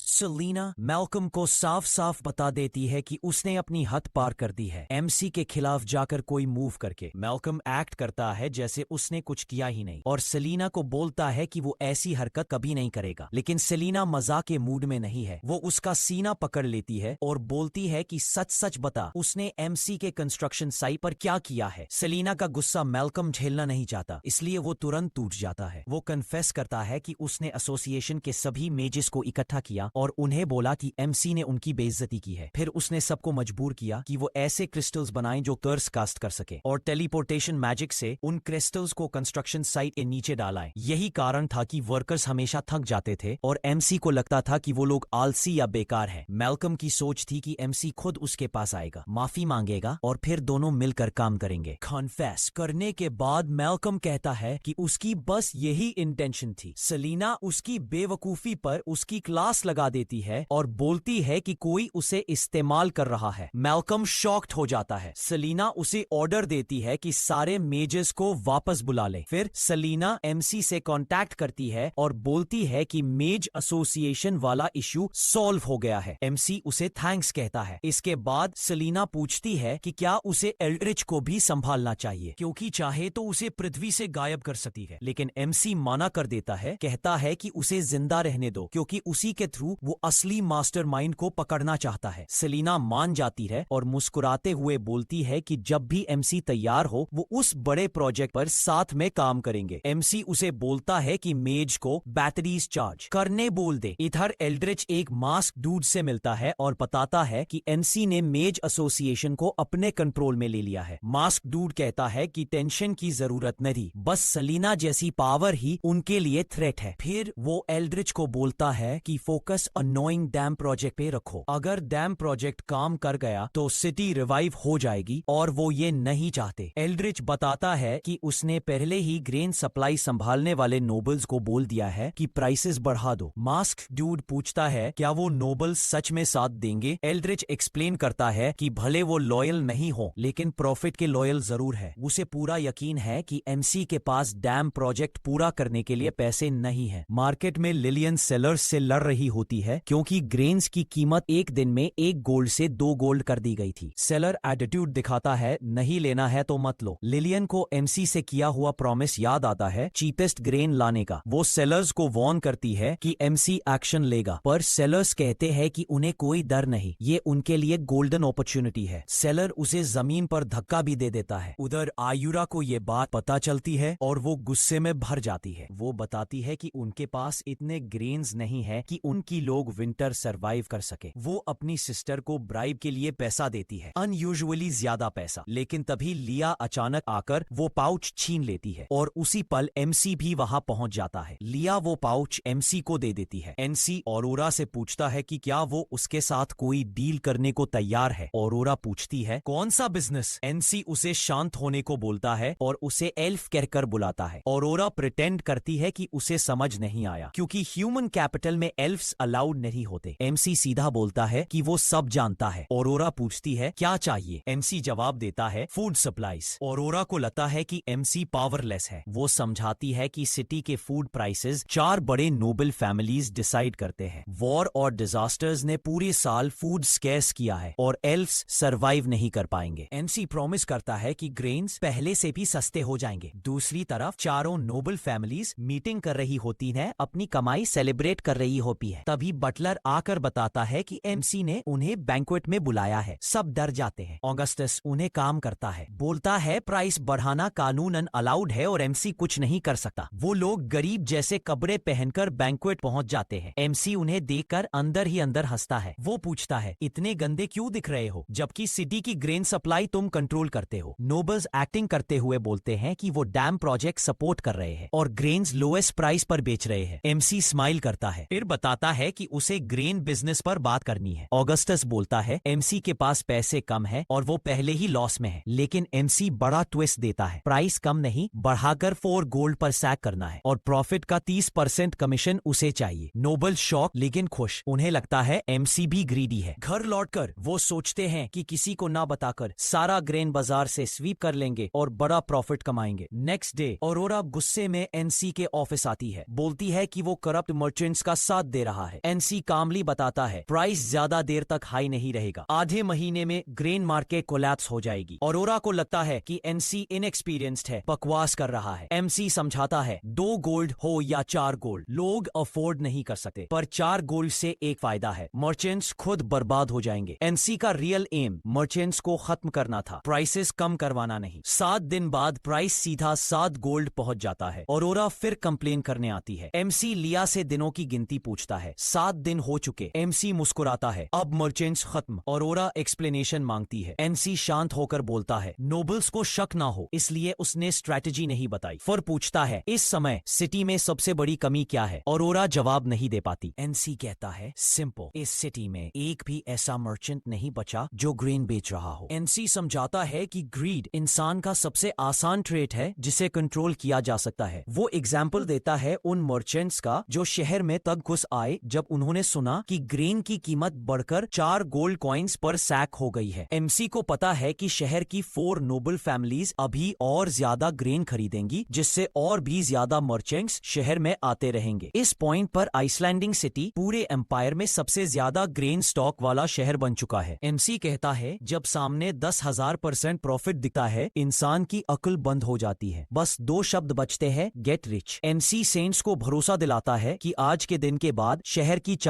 नोबल फैमिलीज खत्म हो जाएंगी। फिर एमसी एक नोट देता है लिया को, कहता है पूरे शहर में इसे फैलाओ। नोट में लिखा है कि अयूरा चर्च के रिजर्व ग्रेन को बेच रही है क्योंकि उसे एमसी के तरीके पसंद नहीं आए। एमसी कहता है कि ग्रेन की प्राइस 1 कॉइन पर बैग रखनी है। अयूरा हैरान हो जाती है। वो पूछती है, एमसी मुझे इतना ऑनर क्यों दे रहा है? एमसी मुस्कुराकर जवाब देता है, मेरे पास ग्रेन है ही नहीं, मैं बेच नहीं सकता। सेंट आर्ग्यू करती है कि उसके पास इतना ग्रेन नहीं है, वरना वो अपने लोगों के विंटर स्टॉक को ही बेच देगी। सेलिना बीच में बोलती है, तुम बहुत नाइव हो, एमसी की बात सुनो, जितनी देर करोगी उतना लॉस होगा। अयूरा जवाब देती है कि उसके लोग पैसे से ज्यादा ग्रेन को प्रायोरिटी देते हैं। एमसी आर्ग्यूमेंट से थक जाता है और कहता है, वही करो जो मैंने बोला है, ग्रेन कम नहीं होगा, बढ़ेगा। फिर एमसी सेलिना से कहता है कि उसे और मेज एसोसिएशन को सिटी सील करना है। सेलिना बोलती है, एक भी इंसान सिटी से बाहर नहीं जाएगा। थोड़ी देर बाद एमसी नोटिस करता है कि लिया थोड़ी टेंस है। वो पूछता है, क्या हुआ? लिया कहती है कि उसे डर है अगर मर्चेंट्स कुछ दिन होल्ड कर गए और अयूरा अपना सारा ग्रेन बेच दे। एमसी उसे समझाता है, स्कीम्स 2 तरह की होती हैं, सीक्रेट प्लॉट और open plan. Secret plan avoid किया जा सकता है, ओपन प्लान कोई अवॉइड नहीं कर सकता। एमसी कहता है, सिटी के मर्चेंट्स ग्रीड से अंधे हो चुके हैं, प्रॉफिट के चक्कर में वो सब बेच डालेंगे, लेकिन जब उन्हें लगेगा कि रातों रात ग्रेन की कीमत गिर जाएगी तो वो पैनिक में बेचने लगेंगे। कुछ देर बाद ऑगस्टस और बाकी नोबल्स को खबर मिलती है कि चर्च ग्रेन 1 गोल्ड कॉइन पर बैग बेच रहा है। सब घबरा जाते हैं। ऑगस्टस आखिर में कहता है, कुछ लोग चर्च में भेजो, जितना हो सके उतना ग्रेन खरीद लो। थोड़ी देर में चर्च के बाहर भीड़ उमड़ जाती है। अयूरा उन्हें शांत करती है, बल्क लोड है, पोप ने 10,000 बैग्स भेजे हैं। मर्चेंट्स यकीन नहीं करते, लेकिन फिर भी खरीदने दौड़ते हैं। तभी सैनिक आकर कहते हैं कि ये तो फर्स्ट बैच है और कल और ग्रेन आएगा। मर्चेंट्स के पसीने छूट जाते हैं। अगर इतना ग्रेन है तो हमारा बिजनेस खत्म। एक मर्चेंट अपने खर्च निकालकर समझता है कि उसका एक बैग 95 सिल्वर कॉइन्स पड़ रहा है। वो पैनिक में अनाउंस करता है, 95 सिल्वर कॉइन्स पर बैग। फिर दूसरा चिल्लाता है, मैं 90 में बेच रहा हूँ। फिर तीसरा 80 सिल्वर कॉइन्स। पूरी मार्केट क्रैश हो जाती है। एमसी बैल्कनी पर खड़े होकर केओस देख रहा है। सेलिना कहती है, सब कुछ एग्जैक्टली वैसे ही हो रहा है जैसा तुमने कहा था। एमसी मुस्कुराता है, यही है ह्यूमन नेचर। सेलिना पूछती है, प्राइसेस 50 तक गिर जाएंगी? एमसी, तुम ग्रीडी मर्चेंट्स को अंडर एस्टिमेट कर रही हो। जब अगस्टस और उसका ग्रुप बेचना शुरू करेगा, ग्रेन पूरे शहर की सबसे सस्ती चीज बन जाएगी। अगस्टस को समझ आता है कि बाहर वाले मर्चेंट्स भी बेच रहे हैं, मतलब एमसी ने उन्हें फंसाया है। वो समझता है कि एमसी ने ही बड़ी कीमतों की खबर फैलाकर सारे टाउन से मर्चेंट्स को शहर बुलाया, फिर चर्च के नाम पर कीमत क्रैश कर दी। सब मर्चेंट्स लॉस में बेचने लगे। ऑगस्टस कहता है, एमसी ने हम पर बड़ा जाल फेंका है, लेकिन फिर वो प्लान देता है, हम ग्रेन रोक कर रखेंगे, जब लोग डेस्परेट होंगे हम हाई प्राइस में बेचेंगे। लेकिन तीनों नोबल्स आपस में धोखा देकर सीक्रेटली अपना ग्रेन बेचने लगते हैं। फिर ऑगस्टस भी धोखा देकर अपना ग्रेन बेच देता है। पूरी उनकी यूनिटी टूट जाती है। बाद में एमसी अयूरा को सैक्स दिखाता है और पूछता है, काफी है? अयूरा शॉक, जितना बेचते हैं उतना बढ़ कैसे रहा है? एमसी समझाता है, we sell it peak, we buy it lowest, profit infinite. उसी समय लिलियन आती है, सर प्राइसेस फिर गिर गई हैं, 3 बैग्स 1 गोल्ड कॉइन में मिल रहे हैं। एमसी अयूरा से कहता है, देखा मैंने बोला था। फिर एमसी पूछता है कि क्या वो डील पर बात करने को तैयार है और बताता है कि वो एल्वन ट्राइब की हर जरूरत पूरी कर सकता है, छोटी चीजों से लेकर लैंड तक। अयूरा कहती है कि यह फैसला एल्वन क्वीन लेगी। एमसी मीटिंग अरेंज करने को कहता है। अयूरा लेटर देती है येरिया को क्वीन तक पहुंचाने के लिए। एमसी खुश है, नोबल्स कुछ समय के लिए शांत हो जाएंगे। एमसी सोचता है कि उसके पास मेज गिल्ड और चर्च दोनों आ जाएंगे। अब एल्ड्रिच के पास सिर्फ मिलिट्री और टैक्सेस बचेंगे। एमसी मिलिट्री में घुसने का तरीका सोच रहा होता है, तभी लिया आती है और उसे रेस्ट करने को बोलती है। तभी एक आदमी दौड़ता हुआ आता है और सोल्जर्स की बदतमीजी की शिकायत करता है। एमसी उठकर उसकी बात सुनता है। दूसरी तरफ लिलियन सिटी से एल्विन लैंड्स के लिए सामान ले जा रही होती है। गेट पर सोल्जर्स कंटेनर्स तोड़ देते हैं और टोल फी मांगते हैं। लिलियन 1 कॉइन देती है, लेकिन सोल्जर कहता है, एमसी ने टोल बढ़ाकर 5 कॉइन्स कर दिया है। लिलियन शॉक, मेरे सारे सामान की कीमत 3 सिल्वर कॉइन्स है। सोल्जर धमकाता है, पे करो या वापस जाओ। लिलियन मजबूरी में 5 कॉइन्स दे देती है। गैरेज में एमसी अपनी आइडेंटिटी छुपाकर बैठा है। मर्चेंट एमसी की तारीफ करता है, एमसी ने हमारे लिए ग्रेन प्राइसेस गिराई, मैंने पैसा खोया पर पहली बार एक लीडर को लोगों की परवाह करते देखा। एमसी पूछता है, एडविन परिवार को जानते हो? मर्चेंट कहता है, सब जानते हैं। लोग सोचते हैं कि उनका पैसा कैसीनो से आता है, पर असली बिजनेस है ह्यूमन ट्रैफिकिंग। एमसी शॉक में भर जाता है, मैं पॉपुलेशन बढ़ाने की कोशिश कर रहा हूं और ये लोग इंसानों को बेच रहे हैं। एमसी समझ जाता है, पहला काम है गार्ड्स को कंट्रोल करना, वरना अंदर से केओस शुरू हो जाएगी। दूसरे गेट पर सोल्जर्स एक और टोल मांगते हैं। लिलियन गुस्से में चिल्लाती है, पहले सिर्फ एक टोल लगता था। सोल्जर बोलता है, ये बॉर्डर फोर्ट का टोल अलग है, इस बार टोल है एक गोल्ड कॉइन। लिलियन हिल जाती है। कैरेज से एमसी की आवाज आती है, पे कर दो। जैसे ही सोल्जर्स देखते हैं कि अंदर कोई बैठा है, वो इंस्पेक्शन की मांग करते हैं। एमसी उतर कर बोलता है, इंस्पेक्शन करो। सोल्जर एमसी की एलिगेंस देखकर कांप जाता है और धीमी आवाज में पूछता है, आप कौन?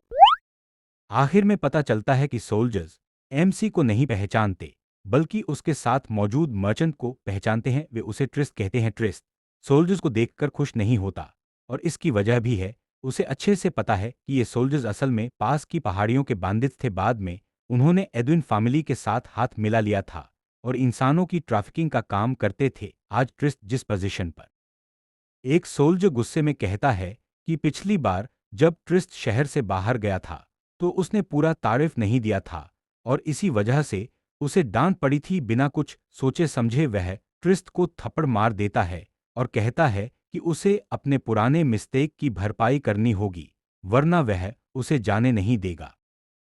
ट्रिस्ट आर्ग्यू करता है कि उसने उतने ही पैसे दिए थे जितने सोल्जर ने मांगे थे। सोल्जर कहता है कि तब पैसों की कोई कमी नहीं थी, लेकिन अब है। वह आगे जोड़ता है कि अगर ट्रिस्ट कारज में अकेला होता तो उसे जाने देता, लेकिन चूंकि एमसी भी साथ है, इसलिए अब 5 गोल्ड कॉइन्स देने होंगे। एमसी बीच में दखल देता है और कहता है कि ये पेमेंट बहुत ज्यादा है, और सवाल करता है कि फिर भी शहर का टैक्स रेवेन्यू इतना कम क्यों है। सोल्जर हैरान हो जाता है कि कोई नोबडी उससे ऐसे बात कर रहा है। वह एमसी को मारने ही वाला होता है कि उसकी नज़र ली पर पड़ती है और उसकी सुंदरता उसे आकर्षित कर लेती है। हालात बिगड़ते देख ट्रिस्ट सोल्जर से कहता है कि वह 5 गोल्ड कॉइन्स दे देगा, बस वह उसके बिजनेस लोगों को परेशान न करे। सोल्जर बिना देर किए पैसे उठा लेता है। फिर वह ली की तरफ मुड़कर पूछता है कि वह कहाँ रहती है और उसे छूने की कोशिश करता है। तभी एमसी उसका हाथ पकड़ लेता है और उसे घटिया इंसान कहता है। सोल्जर एमसी पर हमला करने की कोशिश करता है, लेकिन ली पलक झपकते ही उसे गिरा देती है। एमसी ली से कहता है कि सारे सोल्जर्स को मार दो और उसके बाद जो गार्ड्स उनके साथ हैं वही फौज की सिक्योरिटी संभाले। सोल्जर्स भागने लगते हैं, लेकिन ली उनका पीछा करके सबको खत्म कर देती है। एमसी सोल्जर्स के स्टाट्स देखता है और निराश हो जाता है, क्योंकि वे बिल्कुल ट्रैश निकलते हैं। घर से निकलने से पहले उसके फादर ने उसे बताया था कि पास में एनिमी टेरिटरी है और बेवजह ट्रबल खड़ा करना ठीक नहीं होगा। एमसी खुश होता है कि उसने असली प्रॉब्लम समय रहते पकड़ ली, वरना आगे चलकर उसे एम्पायर से हारना पड़ता। जैसे ही ली बाकी सोल्जर्स को खत्म करने वाली होती है, पीछे से एक आवाज आती है जो पूछती है कि बॉर्डर पर इतना हंगामा कौन कर रहा है। सोल्जर्स पलटते हैं और मुस्कुरा देते हैं, क्योंकि वहां जनरल सीजर खड़ा होता है। एमसी सीजर को देखते ही उसके स्टाट्स चेक करता है। उसे पता चलता है कि सीजर वाकई टैलेंटेड है, लेकिन पूरी तरह डिसलॉयल है। एमसी आगे बढ़कर पूछता है कि क्या वह हल्क फैमिली का सीजर है, जिसका भाई प्रिय टेरिटरी में काम करता है। सीजर इसकी पुष्टि करता है और पूछता है कि एमसी उसके भाई को कैसे जानता है। एमसी बताता है कि प्रीकर एडगर उसकी बड़ी बहन है। यह सुनते ही सीजर और बाकी सोल्जर्स समझ जाते हैं कि उनके सामने खड़ा इंसान ग्रांड ड्यूक का सबसे छोटा बेटा एमसी है। सोल्जर्स को एहसास हो जाता है कि उन्होंने बहुत बड़ी गलती कर दी है। सीजर को याद आता है कि उसके भाई ने उसे चिट्ठी भेजी थी कि एमसी जल्द ही शहर आने वाला है और उसकी सेफ्टी की जिम्मेदारी उसी की होगी। 1 महीने पहले एल्ड्रिच सीजर से मिलने आया था और उसे ढेर सारा पैसा दिया था। यह कहते हुए कि आगे चलकर शहर उसी पर डिपेंड करेगा। कई लोग सीजर के कान भरते थे कि ड्यूक उसकी काबिलियत नहीं समझता, इसलिए उसे आइसलैंड सिटी जैसे बेकार इलाके में भेज दिया गया। यही वजह थी कि सीजर ने एल्ड्रिच से पैसे लेना आसान समझा। इन सब बातों को सोचकर सीजर अपनी तलवार निकालता है और एमसी को इम्पोस्टर बताता है। वह सोल्जर्स को एमसी को मारने का आदेश देता है और कहता है कि उन्हें इनाम मिलेगा। ली गुस्से में पूछती है कि क्या वह ड्यूक के खिलाफ रिबेलियन कर रहा है। कुछ सोल्जर्स भी सीजर को रोकने की कोशिश करते हैं, लेकिन सीजर कहता है कि सामने वाला पहले ही क्राइम कर चुका है, ड्यूक का बेटा होने का झूठ बोलकर। वह सोल्जर्स को याद दिलाता है कि एमसी ने एडविन फैमिली को खत्म कर दिया था। वह उन्हें लालच देता है कि अगर वे एमसी का सिर लेकर ऑविस एम्पायर चले जाए तो उन्हें आरामदायक जिंदगी मिलेगी। सोल्जर्स उलझन में पड़ जाते हैं, लेकिन आखिरकार सीजर का साथ देने का फैसला करते हैं। सीजर एमसी से आखिरी शब्द पूछता है। एमसी उसे पश्चाताप करने का आखिरी मौका देता है, लेकिन सीजर हमला करने का आदेश देता है। ली लड़ाई के लिए अपनी स्कर्ट काट देती है ताकि आसानी से मूव कर सके। वह सोल्जर्स पर टूट पड़ती है और कईयों को पल भर में मार गिराती है। एक सोल्जर एमसी पर स्पीयर से हमला करने ही वाला होता है, लेकिन ली दागा फेंक कर उसे मार देती है। एमसी शांति से खड़ा रहता है और फार्म करते हुए वह फिर से सीजर को आखिरी मौका देता है, लेकिन सीजर मना कर देता है और सोल्जर्स को लालच देता है जो एमसी को मारेगा उसे 1000 गोल्ड कॉइन्स मिलेंगे। ली सोल्जर्स से कहीं ज्यादा ताकतवर साबित होती है। सीजर विज़र्ड्स को बुलाता है। विज़र्ड्स आइस आरोज चलाते हैं जिससे ली की टांगें जम जाती हैं। एमसी उसे हवा में छलांग लगाने को कहता है और उसे हम फेंकता है। एमसी अपने इलेक्ट्रिकल बैटरी का इस्तेमाल करता है। केबल जमीन पर डालते ही इलेक्ट्रिक करंट सोल्जर्स के शरीर में दौड़ जाता है। एमसी इंसुलेटेड शूज पहने होने की वजह से सुरक्षित रहता है। सोल्जर्स को लगता है कि एमसी थंडर मैजिक इस्तेमाल कर रहा है। आखिरकार बैटरी की पावर खत्म हो जाती है। तभी आसमान से बिजली गिरती है और सेलिना प्रकट होती है। वह सीजर को डांटती है। विज़र्ड्स मिलकर रेबल्स को पकड़ लेते हैं। सीजर आखिरी बार हमला करता है, लेकिन ली उसे बुरी तरह हरा देती है। सीजर को बांध दिया जाता है। एमसी को ऐसे डॉक्यूमेंट्स मिलते हैं जो दिखाते हैं कि सीजर और बौद्ध गार्ड्स सालों से करप्शन कर रहे थे। एमसी उसे चेतावनी देता है कि नोबल्स के पास दो ही रास्ते हैं, या तो उसके साथ चलो या मरने के लिए तैयार रहो। बाद में एमसी शहर की दीवारें मजबूत करने की योजना बनाता है क्योंकि ड्यूक सॉरेन फिर से हमला कर सकता है। ली बताती है कि 350,000 गोल्ड कॉइन्स वापस मिल चुके हैं। एमसी सिक्योरिटी सुधारने और गार्ड्स को रिवॉर्ड देने का आदेश देता है। उसी समय खबर आती है कि एल्ड्रिच ने रिबेलियन कर दी है और शहर पर कब्जा कर लिया है। एमसी जानता था कि यह होने ही वाला है। वह एल्ड्रिच को 3 दिन का समय देता है सरेंडर करने का, वरना शहर जबरदस्ती ले लिया जाएगा। एल्ड्रिच हंसता है और बेट लगाता है। एमसी बेट स्वीकार कर लेता है। 3 दिनों में शहर की दीवार गिराने की तैयारी शुरू हो जाती है। एमसी फायरवुड और आइस मैजिक का इस्तेमाल करके स्टोन वॉल को तोड़ने की योजना बनाता है। 3 दिनों में पूरी दीवार आग में घिर जाती है और एल्ड्रिच को अब भी समझ नहीं आता कि एमसी ने यह कैसे कर दिखाया। इसके बाद एल्ड्रिच अपने कमरों में चला जाता है ताकि अपने लोगों के साथ अच्छा समय बिता सके। थोड़ी देर बाद उसका एक आदमी आकर बताता है कि हालात अब भी वही हैं, क्योंकि एमसी के लोग अब भी सिर्फ शहर की दीवारों में आग लगा रहे हैं। एल्ड्रिच इस योजना का मजाक उड़ाता है और पूछता है कि क्या उन्होंने सर्दियों के लिए रखा सारा लकड़ी का स्टॉक जला दिया है। वह अपने दोस्तों को भी बुलाता है ताकि वे एमसी की हार अपनी आंखों से देख सकें। सब लोग काफी उत्साहित होते हैं क्योंकि यह उनकी शर्त का आखिरी दिन होता है। एल्ड्रिच के आदमी खुश होते हैं क्योंकि उन्हें लगता है कि एमसी हार चुका है और एल्ड्रिच जीत गया है। असल में वे इसलिए भी खुश हैं क्योंकि गर्मी अब असहनीय हो चुकी होती है। जब एमसी शहर के गेट पर पहुंचता है तो एल्ड्रिच उससे पूछता है कि क्या वह आग बुझाने और संवेद करने आया है, लेकिन एमसी कहता है कि वह उसे और उसके दोस्तों को आखिरी मौका देने आया है। वह साफ कह देता है कि यही उनका आखिरी चांस है, वरना बाद में वह सबको मार देगा। यह सुनकर एल्ड्रिच जोर से हंसता है और पूछता है कि क्या एमसी का दिमाग खराब हो गया है, क्योंकि संवेद करने का कोई सवाल ही नहीं है।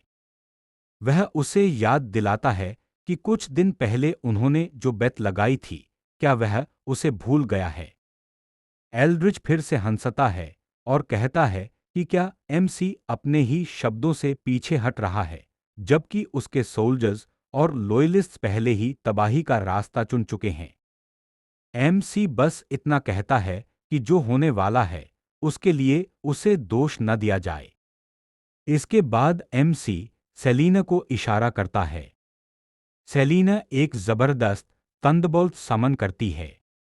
यह देखकर एल्ड्रिच अपने मेजेस को अलर्ट रहने का आदेश देता है।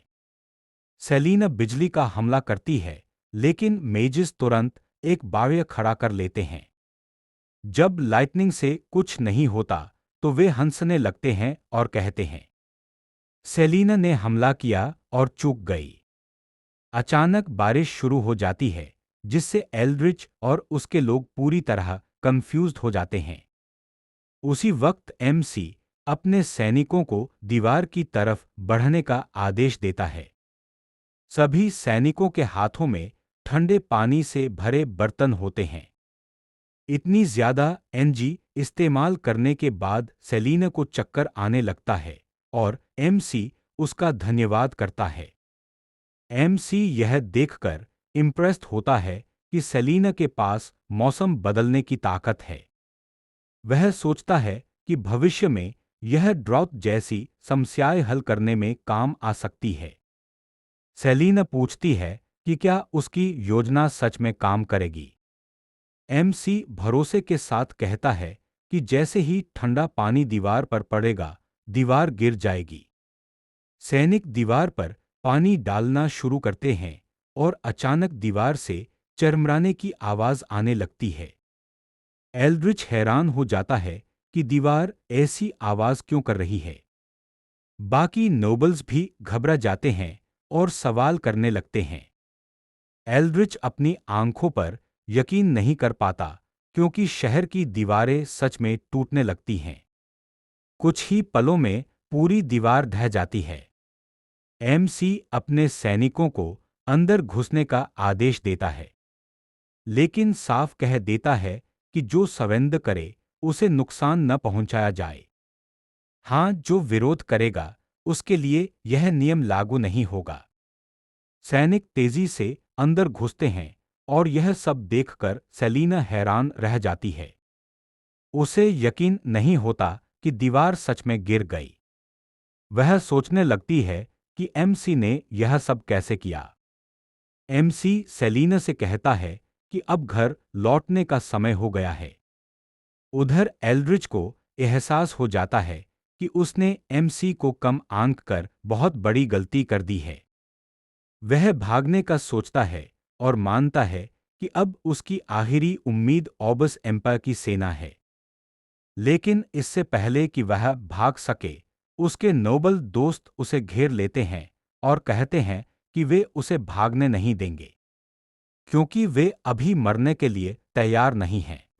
जैसे ही एमसी शहर में गाड़ी चलाकर दाखिल हुआ, लोग उसकी तारीफ करने लगे कि उसने सिर्फ 3 दिनों में दीवार तोड़ दी। सैनिक भी उसकी सराहना कर रहे थे, क्योंकि उसने यह सुनिश्चित किया था कि कोई काजुल्टी न हो और ज्यादा से ज्यादा बस किसी का टखना हल्का सा मुड़ा था। सेलिना को इस बात में ज्यादा दिलचस्पी थी कि एमसी ने यह सब कैसे किया, और वह लगातार उससे पूछती रहती है कि उसने यह कैसे किया। एमसी समझ जाता है कि जब तक वह उसे कोई एक्सप्लेनेशन नहीं देगा, सेलिना उसे चैन से नहीं बैठने देगी। तब एमसी उसे समझाता है कि जो उसने देखा वह फिजिक्स के एक प्रिंसिपल पर आधारित था जिसे थर्मल एक्सपांशन और कंट्रैक्शन कहते हैं। यह सुनकर सेलिना और भी ज्यादा क्यूरियस हो जाती है और एमसी आगे समझाता है कि थर्मल एक्सपांशन और कंट्रैक्शन का मतलब यह होता है कि कोई चीज गर्म होने पर फैलती है और ठंडी होने पर सिकुड़ती है। यह प्रिंसिपल उस रूल पर भी आधारित है कि किसी ऑब्जेक्ट के अंदर मौजूद एटम्स या मॉलिक्यूल्स की मोशन टेम्परेचर के साथ बदलती है। जब टेम्परेचर बढ़ता है तो पार्टिकल्स के वाइब्रेशन की रेंज बढ़ जाती है जिससे ऑब्जेक्ट फैलता है, लेकिन जब टेम्परेचर गिरता है तो वाइब्रेशन की रेंज कम हो जाती है और ऑब्जेक्ट सिकुड़ जाता है। एमसी फिर सेलिना को भरोसा दिलाता है कि एल्ड्रिच से निपटने के बाद वह बाकी बातें भी सुन लेगी। जैसे ही वे गेट के पास पहुंचते हैं, मलबे में फंसा एक नोबल बचाने की भीख मांगने लगता है और एमसी को पूछना पड़ता है कि क्या वह सच में उससे मदद मांग रहा है। नोबल दावा करने लगते हैं कि एल्ड्रिच ने उन्हें धोखे से बिट्रे करने पर मजबूर किया था। एमसी उन्हें याद दिलाता है कि उसने उन्हें 2 मौके दिए थे लेकिन उन्होंने उनका फायदा नहीं उठाया। हताश होकर नोबल कहते हैं कि वे अपनी सारी प्रॉपर्टी सौंपने को तैयार हैं, लेकिन एमसी उन्हें याद दिलाता है कि एक बार जब वह उन्हें मार देगा तो उनकी फैमिली और प्रॉपर्टी अपने आप उसकी हो जाएगी। नोबल एमसी पर रिवर्स साइकोलॉजी आजमाते हैं और कहते हैं कि अगर वह उन्हें मार देगा तो कोई भी उसकी सेवा नहीं करेगा और लोग इसे तिरनी मानेंगे। एमसी उन्हें बताता है कि वे गलत हैं क्योंकि कोई भी किसी का लॉयल नहीं होता, सब सिर्फ अपने इंटरेस्ट के लॉयल होते हैं। एमसी उनका मजाक उड़ाता है कि उन्होंने इतनी लंबी जिंदगी जी ली फिर भी यह बात नहीं समझ पाए। बिना और बहस के एमसी अपने आदमियों को नोबल को अरेस्ट करने का आदेश देता है ताकि वे सजा का इंतजार करें। दूसरी तरफ एल्ड्रिच सुरक्षित तरीके से अपने क्वार्टर्स तक पहुंच जाता है और अपने मास्क मास्टर को बताता है कि एमसी आ रहा है क्योंकि उसने दीवार तोड़ दी है। यह सुनकर वह आदमी चौंक जाता है और पूछता है कि एमसी यह कैसे कर पाया। एल्ड्रिच समझाता है कि शहर की दीवार को कई दिनों तक आग लगाई गई और उसके बाद उस पर पानी डाला गया जिससे वह तुरंत गिर गई। मास्क ड्यूड यह सुनकर गुस्सा हो जाता है और मानता है कि एल्ड्रिच बकवास कर रहा है क्योंकि इतिहास में ऐसा कभी नहीं हुआ। एल्ड्रिच उसे समझाने की कोशिश करता है कि यही सच में हुआ था, लेकिन वह जरा भी परवाह नहीं करता। मास्क ड्यूड मानता है कि एमसी ने कोई अज्ञात मैजिक इस्तेमाल की होगी। एल्ड्रिच सुझाव देता है कि वे बाद में बहस करें और पहले भागने का रास्ता ढूंढें क्योंकि जैसे ही एमसी उन तक पहुंचेगा बचने की संभावना अपने आप कम हो जाएगी। जैसे ही वे निकलने वाले होते हैं, एमसी कमरे में घुस जाता है और उनसे पूछता है कि वे आखिर भागकर कहां जाने की सोच रहे हैं। एल्ड्रिच कमरे में एमसी को देखकर चौंक जाता है और उससे पूछने लगता है कि वह इतनी जल्दी वहां कैसे पहुंच गया। एमसी उसे बताता है कि वह जल्दी इसलिए पहुंच पाया क्योंकि एल्ड्रिच ने शहर की दीवार छोड़ दी थी और खुद भागने की कोशिश कर रहा था। एमसी कहता है कि उसके पीछे चल रहे सैनिकों ने उसे भागते देखा तो अपने हथियार गिरा दिए। एमसी उसे बता देता है कि उसे रोकने वाला कोई नहीं था, इसलिए आगे बढ़ना आसान था। फिर एमसी मास्क ड्यूड की तरफ मुड़कर पूछता है कि क्या वही एल्ड्रिच को सपोर्ट कर रहा है। एमसी उसका मजाक भी उड़ाता है और पूछता है कि वह मास्क इसलिए पहने हुए है क्योंकि वह बदसूरत है या उसके चेहरे पर स्कार्स हैं। मास्क ड्यूड एमसी से कहता है कि अगले कुछ दिनों में वह इतना प्राउड नहीं रहेगा क्योंकि ऑविस एम्पायर और उसकी आर्मी पहले से ही रास्ते में है। वह कहता है कि एमसी द्वारा शहर की दीवार तोड़ना उसकी परेशानी को और भी बढ़ा गया है। मास्क ड्यूड कोई हरकत करने की कोशिश करता है लेकिन एमसी ली को उसे रोकने का आदेश देता है। ली सीधे अपना चाकू उसकी तरफ फेंकती है जो उसका मास्क काट देता है और उसकी आंख के नीचे एक कट लग जाता है। तभी पता चलता है कि वह आदमी ली को पहचानता है और यह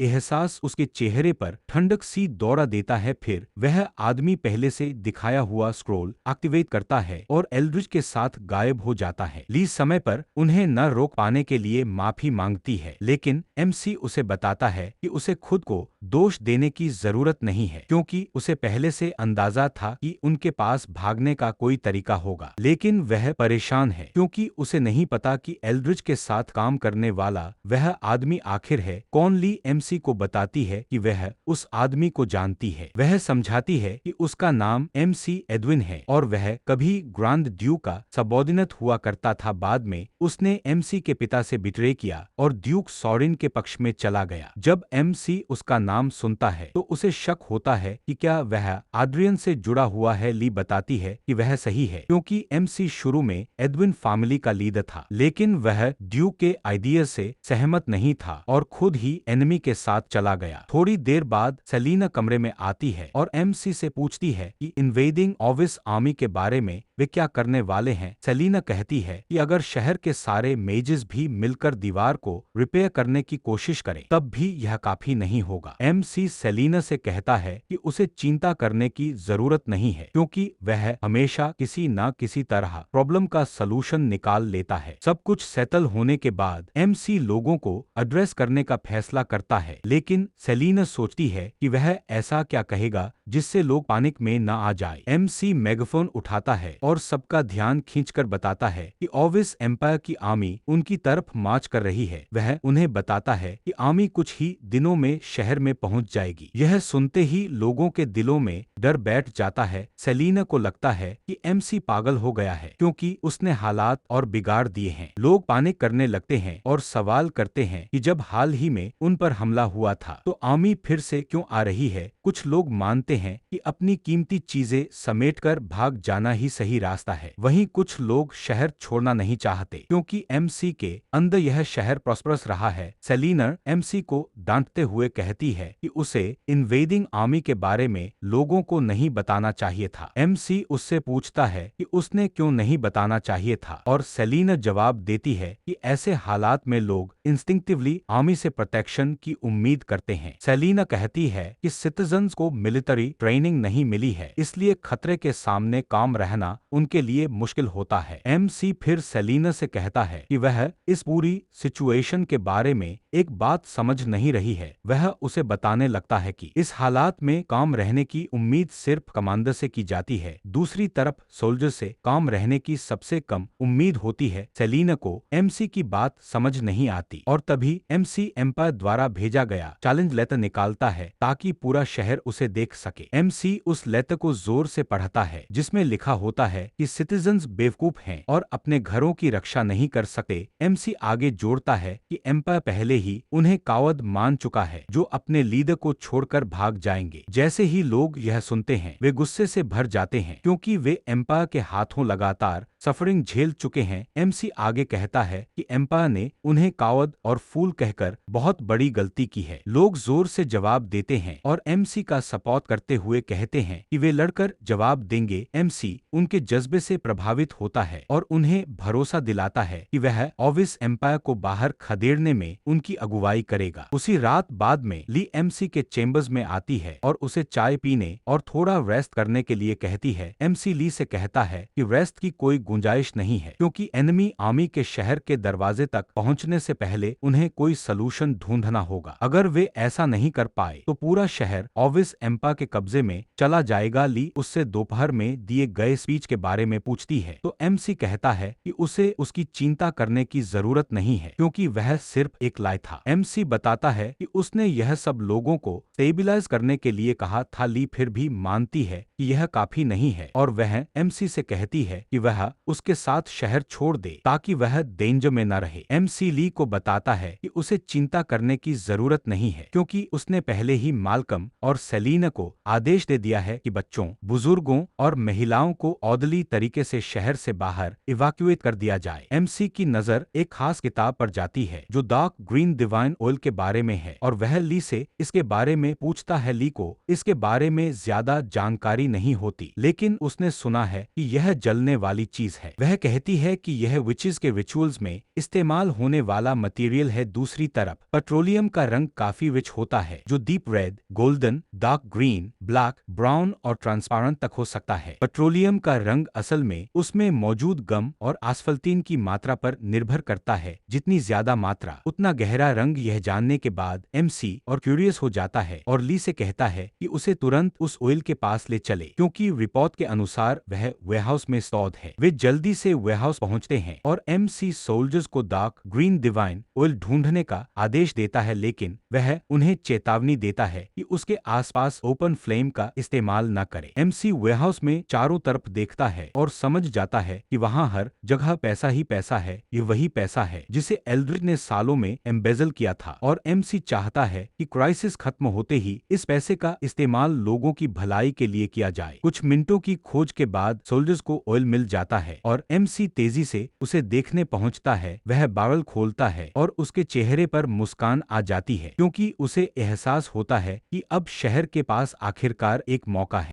ऑविस मिलिट्री कैंप में एल्ड्रिच और रेवन लौटकर ड्यू कास्टेल को बताते हैं कि वे अपने मिशन में फेल हो गए। कास्टेल उन्हें बताता है कि उसे पहले से उम्मीद थी कि वे फेल होंगे, लेकिन उसे नहीं पता था कि वे इतने बुरे तरीके से फेल करेंगे। कास्टेल को यकीन नहीं होता कि वे सिर्फ 3 दिनों से ज्यादा शहर को संभाल नहीं पाए। एल्ड्रिच बोलता है और कहता है, एमसी ने शहर की दीवार तोड़ने के लिए एक फॉरबिडन मेथड इस्तेमाल किया, इसी वजह से हम फेल हो गए। फॉरबिडन मेथड का जिक्र सुनकर कास्टेल क्यूरियस हो जाता है और मान लेता है कि ऑल्डेरियन ने अपने सबसे छोटे बेटे की रक्षा के लिए कोई मेल भेजा होगा। रेवन मुस्कुराता है और कास्टेल से कहता है कि उसे चिंता करने की जरूरत नहीं है क्योंकि फॉरबिडन स्पेल को लगातार इस्तेमाल नहीं किया जा सकता। इसके अलावा शहर की दीवारें एमसी की वजह से नष्ट हो चुकी हैं। रेवन कहता है कि इतनी कम टाइम में दीवारों का रिपेयर होना मुमकिन नहीं है। कास्टेल रेवन से कहता है कि उसे यह याद दिलाने की जरूरत नहीं है कि क्या करना है क्योंकि वह कोई इनकॉम्पिटेंट इंसान नहीं है। फिर कास्टेल उसे बताता है कि अब उसके लिए कोई और काम नहीं है और वह ऑविस एम्पायर वापस जाकर आगे के डेवलपमेंट्स का इंतजार करे। यह सुनकर रेवन डिसअपॉइंटेड हो जाता है और कास्टेल को याद दिलाता है कि उन्होंने सब कुछ मिलकर प्लान किया था। रेवन जानना चाहता है कि कास्टेल का उसे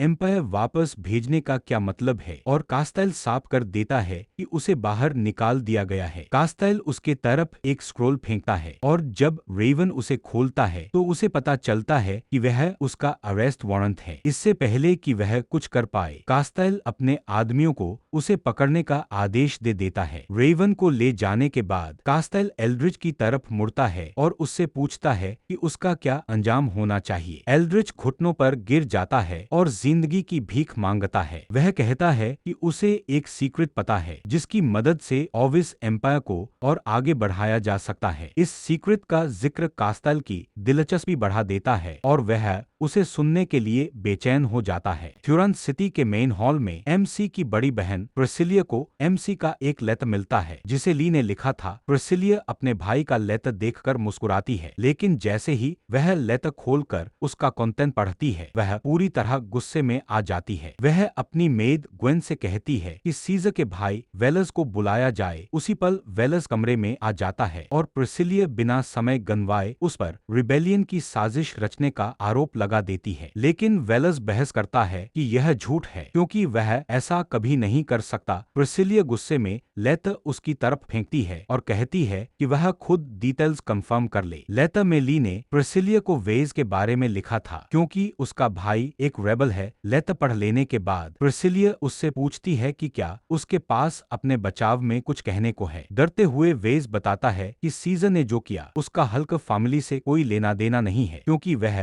अकेले ही काम कर रहा था। वह यह भी बताता है कि उसने सीजर को एक लेटर लिखा था जिसमें उसे एमसी के इंस्ट्रक्शंस मानने के लिए कहा गया था। वेज की बातें सुनने के बाद प्रिसिलिया को लगता है कि उसकी रिएक्शंस और शब्द फेक नहीं है। वेज उससे गुजारिश करता है कि वह उसके फैमिली को लॉयल्टी साबित करने का एक मौका दे। प्रिसिलिया उससे पूछती है कि वह किस तरह का मौका चाहता है तो वेज कहता है कि वह अपनी बेटी रोजलिंड को आर्मी का नेतृत्व करने के लिए भेजेगा ताकि कास्टेल की आर्मी के खिलाफ लड़ाई में मदद मिल सके। यह सुनकर प्रिसिलिया हैरान रह जाती है क्योंकि रोजलिंड अभी अभी अडल्ट हुई है। वह कहती है कि अगर रोजलिंड को कुछ हो गया तो हल्क फैमिली के पास कोई नहीं बचेगा। वेज प्रिसिलिया से कहता है कि हल्क फैमिली सब कुछ कुर्बान करने को तैयार है। अगर इससे प्रिसिलिया खुश होती है, वह कहता है कि उसका फैमिली बहुत पहले खत्म हो चुका होता, लेकिन यह सब प्रिसिलिया की वजह से है कि वे अब भी टिके हुए हैं। वह प्रिसिलिया से आखिरी बार गुजारिश करता है कि उसे लॉयल्टी साबित करने का एक मौका दिया जाए। उसकी लॉयल्टी साबित करने के लिए इसके बाद प्रिसिलिया ग्वेन से कहती है कि रोसलैंड पर नजर रखने के लिए किसी को भेजा जाए, क्योंकि अगर उसने जरा भी कुछ गलत किया तो उसे वहीं पर मार दिया जाएगा। थोड़ी ही देर बाद कास्टाइल अपनी आर्मी के साथ आइसलैंडिंग सिटी के बाहरी इलाके में पहुंच जाता है और उसके साथ एल्ड्रिच भी होता है। एल्ड्रिच उसे शहर का एक कमजोर हिस्सा दिखाता है और बताता है कि इस रास्ते से हमला करना आसान होगा, लेकिन दीवार फिर से बन चुकी होती है और एल्ड्रिच समझ जाता है कि एमसी ने इसे ठीक करने के लिए मैजिक का इस्तेमाल किया है। इसके अलावा ऐसा लगता है कि एमसी एक मौत भी बना रहा है। यह देखकर कास्टाइल हंसने लगता है और नतीजा निकालता है कि एमसी अब तक का सबसे बड़ा इडियट है। कास्टाइल को यकीन नहीं होता कि मेजिस की कीमती मैजिक पाव शहर की दीवार ठीक करने में बर्बाद कर दी गई। दूसरी तरफ एल्ड्रिच को चिंता होती है कि दीवार रिपेयर हो चुकी है और वह कास्टाइल से पूछता है कि वह खुश क्यों है। कास्टाइल समझाता है कि दीवार तभी काम की होती है जब टरेन बचाव के लिए आसान और हमला करने के लिए मुश्किल हो। कास्टाइल इशारा करता है कि उनके पास एक समतल मैदान है, बीच में सिर्फ एक नदी है जो आर्मी को हमला करने से नहीं रोक सकती। कास्टाइल कहता है कि अगर एमसी मेजिस की मदद सही जगह इस्तेमाल करता तो शायद उसके पास उन्हें रोकने का मौका होता, लेकिन अब जब उसने उनकी कीमती पाव दीवार ठीक करने में बर्बाद कर दी है तो कास्टाइल को उसके बचने का कोई रास्ता नहीं दिखता। यह सुनकर एल्ड्रिच दंग रह जाता है और कास्टाइल की तारीफ करने लगता है। उसे अब तक का सबसे बुद्धिमान आदमी बताता है। एक सोल्जर कास्टाइल से कहता है कि शहर पर कब्जा करने के लिए उन्हें फोर्ट्रेस पर सीधा हमला करने की जरूरत नहीं है। वह सुझाव देता है कि वे ट्रूप्स भेजकर शहर को चारों तरफ से घेर लें ताकि उसे आइसोलेट किया जा सके। कास्टाइल उस आदमी की तरफ घिन भरे चेहरे से देखता है और पूछता है कि क्या उसे लगता है कि वह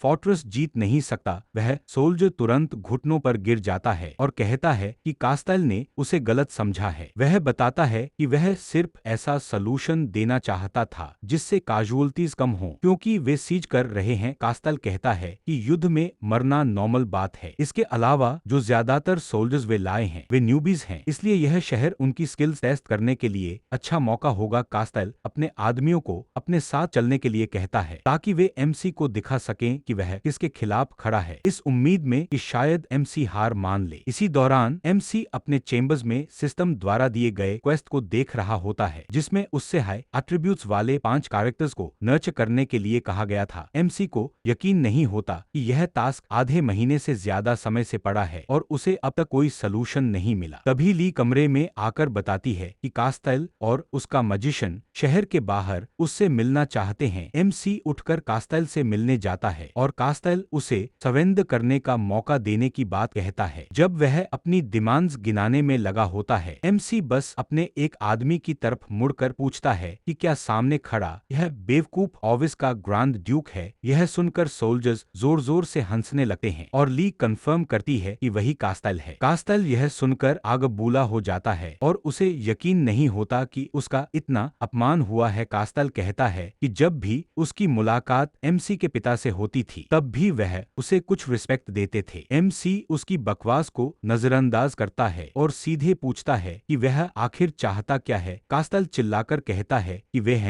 एमसी को सवेंद करने का मौका देने आया है, वरना वह शहर को खून से नहा देगा। तभी एमसी कास्टाइल से कहता है कि वह भी उसे एक मौका दे रहा है। वह उसे सलाह देता है कि अगर वह अभी मरने के लिए तैयार नहीं है तो वापस घर लौट जाए। कास्टाइल एमसी का मजाक उड़ाता है और कहता है कि उसके पास लगभग 100,000 सोल्जर्स हैं जो शहर पर हमला करने को तैयार हैं और अगर एमसी मरना नहीं चाहता तो उसे तुरंत सवेंद कर देना चाहिए। यह समझकर कि कास्टाइल अपनी बकवास बंद नहीं करेगा, एमसी ली से कहता है कि उसे सबक सिखाए। ली तुरंत मान जाती है और कास्टाइल की तरफ एक दाग फेंकती है। उसका मेघ घबराकर उसे रोकने की कोशिश करता है, लेकिन चाकू बारिये को चीरते हुए कास्टाइल के गाल को काट देता है, उसकी आंख को बस थोड़ा सा मिस करता हुआ। एमसी उसे बताता है कि यह नाइफ थ्रो सिर्फ एक वार्निंग था और अगली बार ली जरूर निशाना नहीं चुकेगी। कास्टाइल खुद को बुरी तरह बेइज्जत महसूस करता है और गुस्से में अपने कैंप वापस लौट जाता है। उसी समय एमसी सेलिना से कहता है कि तुरंत अटैक की तैयारी करे। कास्टाइल अपने कैंप पहुंचकर अपने जनरल को आदेश देता है कि शहर पर तुरंत हमला करने के लिए लिए सोल्जर्स को ऑर्गेनाइज करे। उसे यकीन नहीं होता कि एमसी ने उसे यूं बेइज्जत किया है और वह उसे सबक सिखाने की ठान लेता है। कास्टाइल का आदमी उसे याद दिलाता है कि आर्मी पिछले 3 दिनों से बिना रेस्ट के मार्च कर रही है। वह सुझाव देता है कि सोल्जर्स को पूरी तरह आराम करने के बाद अगले दिन हमला किया जाए, लेकिन यह बात कास्टाइल को और गुस्सा दिला देती है और वह कहता है कि 3 दिन चलने के बाद सोल्जर्स के थकने का सवाल ही नहीं है। वह आदमी कास्टाइल से काम होने को कहता है क्योंकि चाहे वे थके हों या नहीं, उन्हें ब्रिजेस तो बनाने ही पड़ेंगे। सोल्जर्स भी अपने रिप्रेजेंटेटिव की बात से सहमत होते हैं, लेकिन कास्टाइल जिद पर अड़ा रहता है और कहता है कि बातल में स्पीड सबसे जरूरी चीज है। फिर वह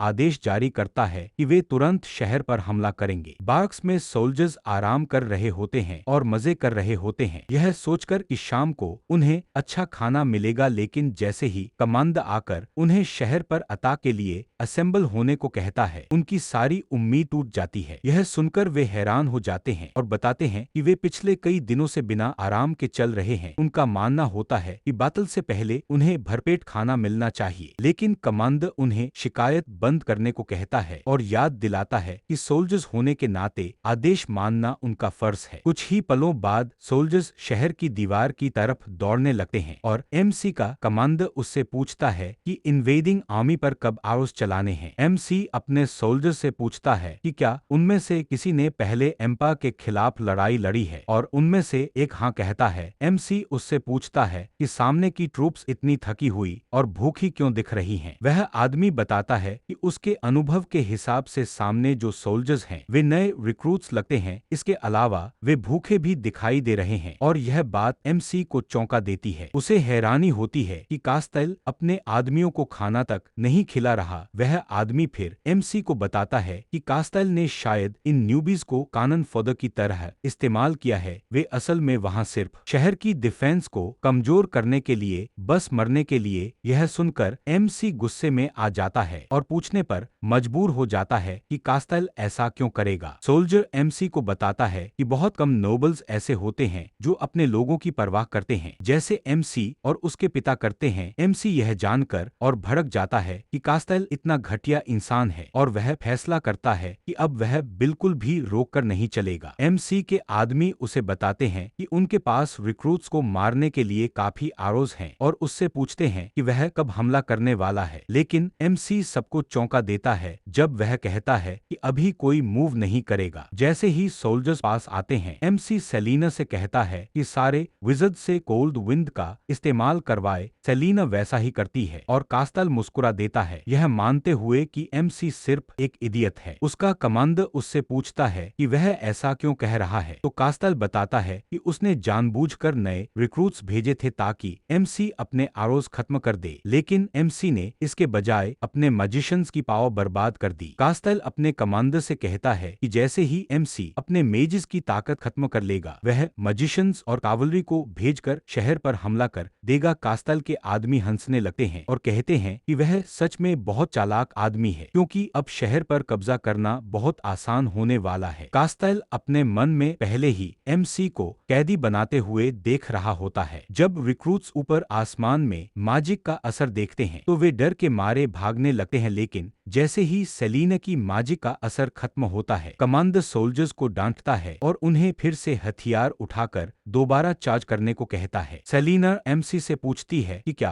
उसने जो basic level cold wind magic इस्तेमाल की है वह एनिमी को रोकने के लिए काफी है। सेलिना को लगता है कि लाइटनिंग मैजिक ज्यादा बेहतर रहती। एमसी सेलिना से कहता है कि उसे चिंता करने की जरूरत नहीं है, क्योंकि प्राचीन समय से ही लोग 2 वजहों से अपनी लड़ने की हिम्मत खो देते हैं, भूख और ठंड। एमसी कहता है कि एम्पायर के सोल्जर्स पहले से थके हुए हैं और अब शहर पर ठीक से हमला भी नहीं कर सकते। बैटलफील्ड में सोल्जर्स कांपने लगते हैं और घर जाने की भीख मांगते हैं, क्योंकि वे अब और लड़ नहीं सकते। कैप्टन उन पर चिल्लाता है और उन्हें हर तरह की गालियां देता है। वह उन्हें हथियार उठाकर हमला करने को कहता है, लेकिन सोल्जर्स बताते हैं कि मौसम बहुत ठंडा है, उनके हाथ जम गए हैं, वे हथियार उठा नहीं पा रहे हैं और वे भूखे भी हैं। इसी बीच सोल्जर्स रिट्रीट करने का सुझाव देते हैं और कैप्टन कास्टाइल तक उनकी हालत की खबर भिजवाता है, लेकिन वह सोल्जर्स को हर हाल में हमला जारी रखने को कहता है। मैसेंजर दौड़कर कास्टेल के पास पहुंचता है और मौजूदा हालात बताता है। अंदर ही अंदर वह सोल्जर इस बात से गुस्से में होता है कि वे भूखे और ठंड में मर रहे हैं, जबकि कास्टेल अंदर आराम से मजे कर रहा है। सोल्जर कास्टेल को बताता है कि फ्रंट लाइंस की हालत बहुत खराब है क्योंकि एमसी ने कोल्ड विंड मैजिक का इस्तेमाल करके उनके चार्ज को रोक दिया है। वह बताता है कि सोल्जर्स भूखे भी हैं और ठंड से जूझ रहे हैं, जिसकी वजह से वे अपने हथियार ठीक से पकड़ भी नहीं पा रहे हैं। वह कास्टेल से ट्रूप्स को कुछ समय के लिए पीछे हटाने का आदेश देने की गुजारिश करता है। कास्टेल उस पर चिल्लाता है और कहता है कि वह